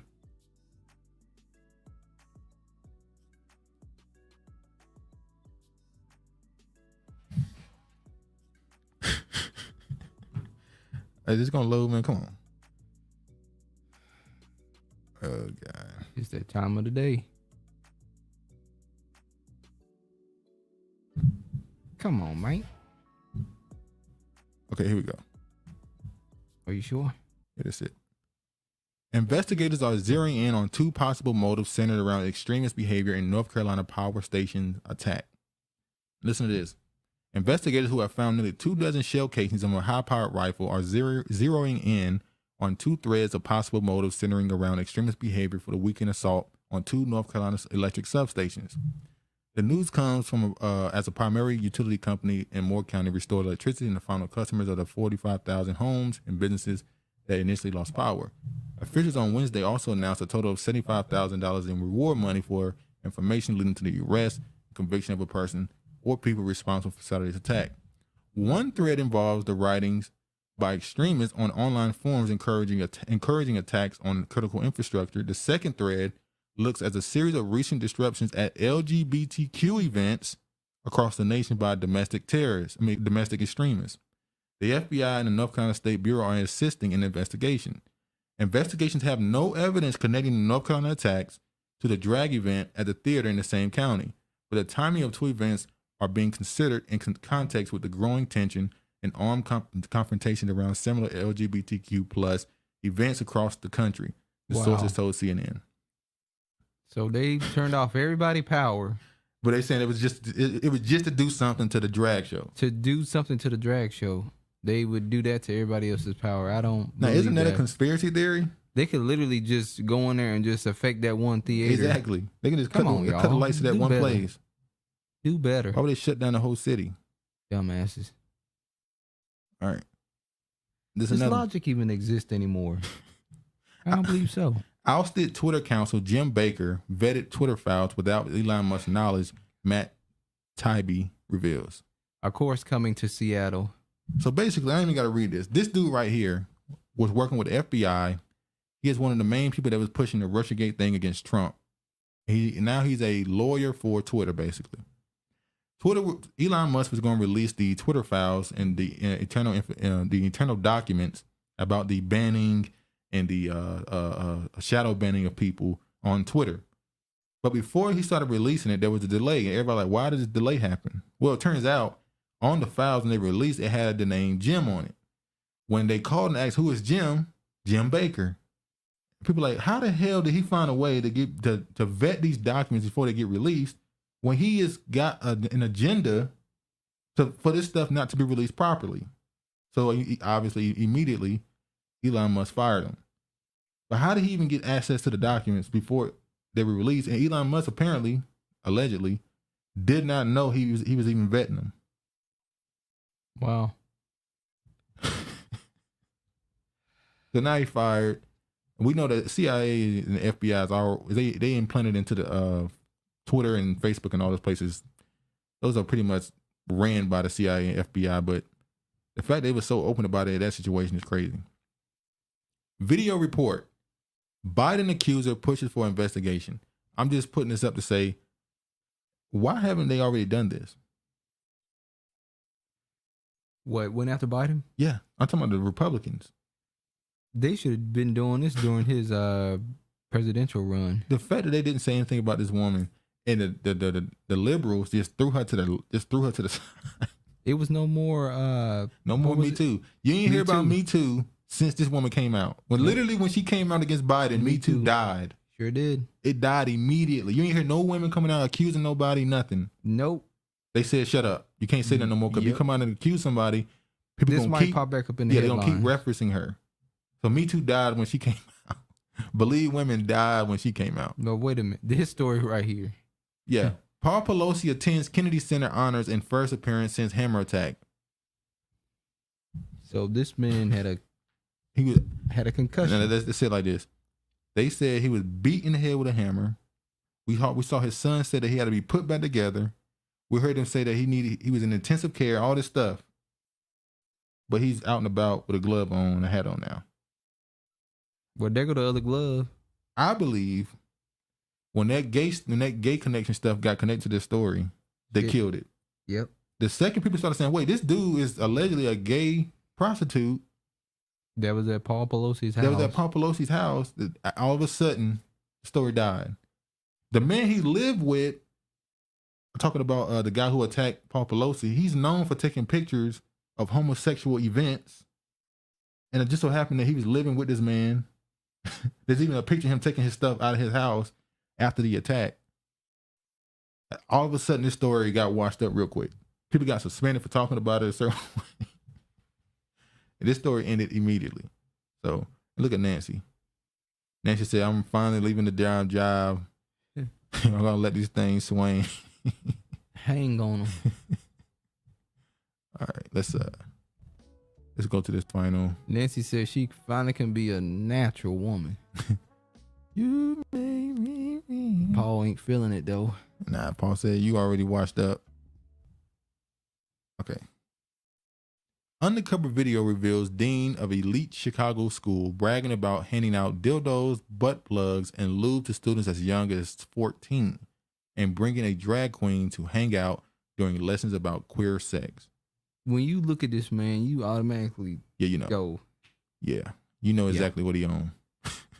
you the dangly teeth and the nothing. You're not surprised about nothing. He shouldn't be nowhere near students at all. Now I'm gonna show a video from Project Veritas. Well, by the way, they be somehow getting the most damning evidence on people. This video evidence. Remember, I think it was New Jersey when he got one of the people, political people on camera saying that they're gonna change after they win the election. They're gonna bring back the lockdowns. He got her on camera saying it. What the hell do you need dildos and butt plugs for? Hey, they said it was to teach them about whatever. Let's show what he's saying in this little clip by Project Veritas. I had like our LGBTQ plus health center come in. They were passing around butt plugs and dildos to my students, talking about queer sex, using lube versus using spit. Meet Joe Bruno, Dean of Students at the prestigious Francis W. Parker Private School in Chicago, which happens to charge $40,000 per student. They're just like passing around dildos, butt plugs. The kids are just playing with them. They're like, how does this butt plug work? How does this work? That's a really cool part of my job. Parents might be stunned to learn that Bruno's version of love and acceptance means handing out sex toys to underage students. So I've been the dean for 4 years. During Pride, we do a Pride Week every year, and I had our LGBTQ plus health center come in. They were to talk to my high school students. They're just passing around dildos, butt plugs. The kids are just playing with them. They're looking at them. In the school? In a classroom. Wow. Yeah. While I'm sitting there. And we had a drag queen come in, pass out cookies and brownies and do photos. That's so amazing. And everybody's cool with that. I can only imagine what they had in them damn brownies and cookies. Ooh. Lord have mercy. Remember that story? Y'all better go get those kids checked out. Remember that story of the teacher? Yeah. Who husband, she was doing something with the treats she was bringing to school? Let's say it was a different type of cream. Yeah. Those, nobody complains. No. I mean, if the parents found out, would they? No. It's queer sex. This is the drag queen that came in. What's her name? Alexis Bevels. Alexis Bevels. And just hung out in my classroom. And was there? Or hung out in... I ain't got shit no more. This was going on in high-level schools. paying $40,000 a year for their kid to go to that school, and that's what they're doing. Hell, their parents probably do it. Yeah, that part too. Now look at this. Remember last week we talked about the guy who was stealing luggage? Apparently he did it again. Non-binary body nuclear official Sam Brinton accused of second luggage heist. They call it a heist. So he's a klepto. Well, is it the luggage he's stealing, or is it what's in it he's stealing? So is he going to be arrested this time? He's already been booked. I guess he only got to pay a fine or something. I guess he's not So he in can jail. continue to go around being a klepto, stealing women's luggage. Is it still women? I don't know if it's still women's luggage. Let me see. A Biden administration energy department official who allegedly stole a woman's suitcase from Minneapolis airport in September has been accused of another luggage heist at a Las Vegas airport. A felony warrant on grand larceny charges was issued on Thursday for Sam Brinton, the deputy assistant secretary for spent fuel and waste disposition at a Department of Energy Office of Nuclear Energy Post can confirm. Brinton, who made history as one of the federal government's first gender-fluid officials, allegedly stole luggage from another traveler at Harry Reid International Airport in Vegas on an unknown date, according to an outlet. Details about the alleged theft are scarce, but court records reviewed by the Post showed that Brinton, 35, was charged with grand larceny with a value between $1,200 and $5,000. The energy official, who uses they/them pronouns, reportedly has sticky fingers for suitcases. What the hell is going on? What is going on? So when you ask the press secretary, why is your energy official stealing luggage from people? What is she gonna say? We'll talk about that later. We don't have all the facts, I guess. No, Curly Sue. We want to know why this man is still in office and he's stealing from people. Oh Lord, it's crazy. We are in a pandemic. He's stealing. Maybe that's why he's stealing. Maybe he's down bad. Maybe the man down bad. He needs some luggage. You know, the man need to be locked up in a psych ward. That's what he need to be locked up in. Now, to that school, by the way, 'cause I skipped this part. That school I showed you with the dean who was saying the stuff they was giving their young kids. The school came out and defended them. Breaking: Francis W. Parker School in Chicago, Illinois, where the dean of students, Joseph Bruno, was caught on video talking about giving students butt plugs and dildos, sent out an email to parents saying that they stand in full support of the dean. Now, if you keep your kid there, that means they with the lifestyle. Exactly. We are willing to let you know that one of our employees, while at a conference last week, was targeted by a right-wing fringe group of individuals that seek to undermine and manipulate diversity, equity, inclusion, and belonging work in schools. This evening, the group showed up outside the school and attempted to confront and ambush this employee with aggressive questions. A handful of students and family members were present. The incident is very unsettling, and we stand in full support of our employees. We have to put additional security measures in place, and we will notify the community should there be any additional activity from the group regarding the school or our employee. We advise members of our community not to engage with any organization that fits this general profile. Why do corporations feel the need to tell you who you can talk to and who you can't talk to when you're hired by them or you're in their establishment? Well, if somebody get fired, the corporations run society, and I still want to communicate with somebody, I can do that. If the parents disagree with what the dean is doing, I would think they would want to reach out and comment and talk to that group that came out there to protest what's going on in that school. You would think. All right, let me show this. This is all the stuff that's going on at schools, by the way. Hold on. Okay. Elementary school hosts after-school Satan club infuriates parents. Abomination against God. Aspen slams satanic temple event at Fox and Friends first. So at an elementary school, they put together a plan to push a after-school satanic program where they literally worship Satan. Virginia Elementary School to host satanic after-school program. The school board says they're legally required to offer the club because about freedom of religion. All right, staying in schools, now to this. The group calling itself the After School Satan. So they now have after school Satan clubs. Well, they're saying because we have freedom of religion and we have people holding Christian and Muslim clubs, we have to allow satanic clubs too. Who created this group? A kid in a school created this group, or a teacher? It's not a school. I mean, it's not a student that did it. It's a teacher. I don't know. You see right here, it says the full story. Virginia Elementary School later this month will have a new offering of students called the After School Satan Club, according to the flyer on Satanic Temple's Facebook page. And the After School Satan Club is scheduled to convene in the library at B&M Williams Primary School in Chesapeake, Virginia on December 15th, where students can learn about the benevolence and empathy, critical thinking, problem solving, creative expression, personal sovereignty, and compassion. The Satanic Temple is a non-theistic religion that views Satan as a literal figure who represents a metaphorical construct of rejecting tyranny and championing the human mind and spirit, the flyer reads.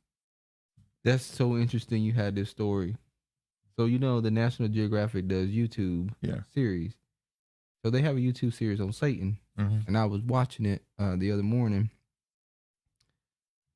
So the National Geographic Channel is trying to say that Satan freed the human population. Yeah. And the Most High had us in bondage. Yeah, freedom. Yeah. Because when Eve ate the apple, it brought knowledge to the world, and he provided, we get all our skills and everything that we do, we get it from Satan. This is why they call Satan the light bringer. So they're painting him in a total different image. Yeah, the sun, morning star, light bringer. They're saying that he's the one who brought knowledge. The same thing they paint for the Bible figure Nimrod. Or remember that show we were watching, Manifest? The show Manifest is basically the telling of the story of Moses, but from the idea of the other nations. Now, in the idea of the people of Israel, Moses was a great figure. He was a man who was honorable, righteous, and was trying to save the world by telling them the flood was coming. Well, the other nations view Moses as a negative figure. They're saying he wasn't warning people against a flood. He was praying for a flood against everyone else. He was only trying to save his people. So they actually paint Moses as the bad guy, which is what all these religions are about. When you look at Buddhism, all these mythological figures that exist throughout Europe and all that stuff, South America, these are the retellings from the other nations of the story of the people in the scriptures. So you know how they say you see things based off your perspective. Well, I might be looking at something from one perspective, but somebody else and how it impacts them, they might view it as negative. So Christ ain't a good person to them. He's their death. He's their death coming. They don't want him to come back. So it is what it is. But yeah, the Satanic Temple is a 9. I read that part. The flyer reads, After School Satan Club does not attempt to convert children to any religious ideology. Instead, the Satanic Temple supports children to think for themselves. CBS station in Norfolk, Virginia reported that some parents at the school district argue the club does not need to be in the elementary school, whose children are so young. Lawyer, though, said the school must make room for the club because of the affiliation with religion. Now, they said they're not a religion, but yeah, which ties it back to the First Amendment and freedom of religion. Thoughts should be shut down this ASAP. Well, I'm asking, who was the person that thought of creating this group? That's why when you are interviewing people and hiring people, you need to do a screening in the background. Who are you? Who are you? When you meet anybody, when you meet people, you test. That's what I'm talking in general life. Who are you? Who are you and why are you in my life? Some people are sent to be a thorn. Exactly. Now, this right here was an update. It said, Dear CPS family, Chesapeake Public School family. Last week, I shared information regarding the facility use application of the After School Satan Club to hold monthly meetings in one of our schools. I emphasized that the AC is not a district-approved club, and also that the application was compliant with district policy. Following our policy and application applicable federal law, the application was approved. Today, the Chesapeake citizen requesting to use the facility on behalf of the ASSC has officially withdrawn their request. As such, the application no longer meets the requirements of school board policy. At this point, the approval for building use has been canceled. So they pulled out. The only reason why I didn't go through, because they pulled out. And also, people probably rowdied up and Yeah, they might have scared them a little bit, maybe. but that doesn't mean they're not gonna try to go somewhere else. Now I want to show why they so focused on the kids. Let me just show this real quick. Has become a protected empire. They withhold. Has become a protected empire built on taking children and separating families. This is not to say that there are not those children who do need to be removed from wretched situations and need protection. However, my report is concerned with the children and parents caught up in legal kidnapping. Having worked with probably 300 cases statewide and hundreds across the country, and in nearly every state, I am convinced there is no accountability in child protective services. I have come to several conclusions. 2 or 3 are, 1, that poor parents, not always, but oftentimes, are targeted to lose their children because they do not have the wherewithal to hire an attorney and fight the system. That caseworkers and social workers are very often guilty of fraud. They withhold and destroy evidence. They fabricate evidence, and they seek to terminate parental rights unnecessarily.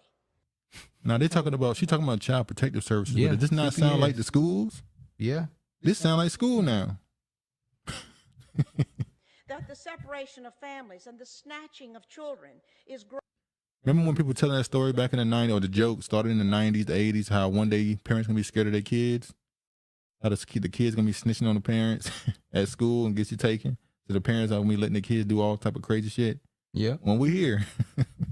Growing as the business grows, because state and local governments have grown accustomed to having these taxpayer dollars to balance their ever-growing budgets. That the bureaucracy is huge. Look at who is getting paid. State employees, attorneys, court investigators, guardian ad litems, court personnel and judges. There are psychologists, therapists, psychiatrists, counselors, foster parents, adoptive parents, and on and on. All are looking to the children in state custody to provide job security. That the Adoption and the Safe Families Act, set in motion first in 1974 by Walter Mondale and later in 1997 by President Bill Clinton, offered cash bonuses to the states for every child they adopted out of foster care. Bill Clinton put forth a law where there's a cash payments for every kid that's adopted. Sold, you mean? Sounds like what? Child trafficking. Sounds like trafficking, which is something that he was accused of as well in Arkansas. Oof. Now I want to show the critics that say the policies of child welfare agencies, rather than acting for the benefit of the children, in many cases harm families. Convince the public that it's actually a benevolent, caring system. It's the very terms that are used to describe it. Child welfare, foster care, child protection. That's called doublespeak. I'm going to call it something, but it's going to do something else. Same way you had the American Rescue Plan, but most of the money didn't go to Americans. The same way you had the COVID bill, but it had nothing to do with COVID. Economic plan had nothing to do with the economy. Child protection has nothing to do with protecting children. That's why Trump said, have you seen what's in the COVID bill? Yeah. Did you read it? University of Pennsylvania professor Dorothy Roberts has written extensively about the child protection system. I prefer the term family policing system because that really describes what the system does: to investigate, to accuse, to tear apart. I'm going to show this last thing before we get up out of here. We know y'all got to go. Y'all. We know you got to go. All right, this last thing I'm going to show to anybody who watched this after the fact. We'll probably have this video up on Tuesday. It should be up. If you're watching this, thank you. Let me show this real quick and tell you what they really want the kids to be doing. This shit gets anywhere near your face. Okay. And look at this. Shit gets anywhere near your face. It hurts so bad, you're trying to pull your own eyes out. Weirdo ass niggas.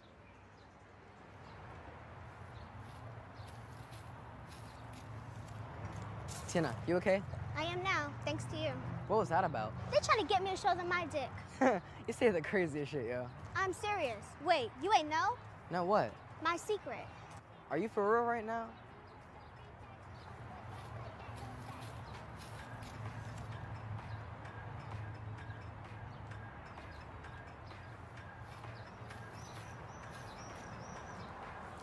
So now that you know my secret, tell me yours. Tell you my what? Shit, I'm so stuck on the fact that you're a... Yes, all of that. Now just spit it out. Tina, I don't know what you're talking about. Just say it. I promise to make you feel so much better. I have no secrets, bitch. You're gay, Charles. Why you say that? You carry mace, my nigga, not a gun. I bet you that's Lady Gaga you're listening to. I'm not gay. Listen to me. Be true to yourself. You ever like that? Fuck them with both of our dicks.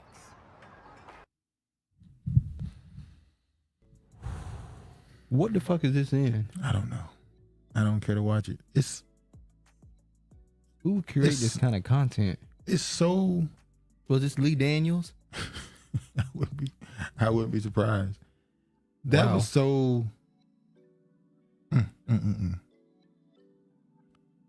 You anything else you want to say?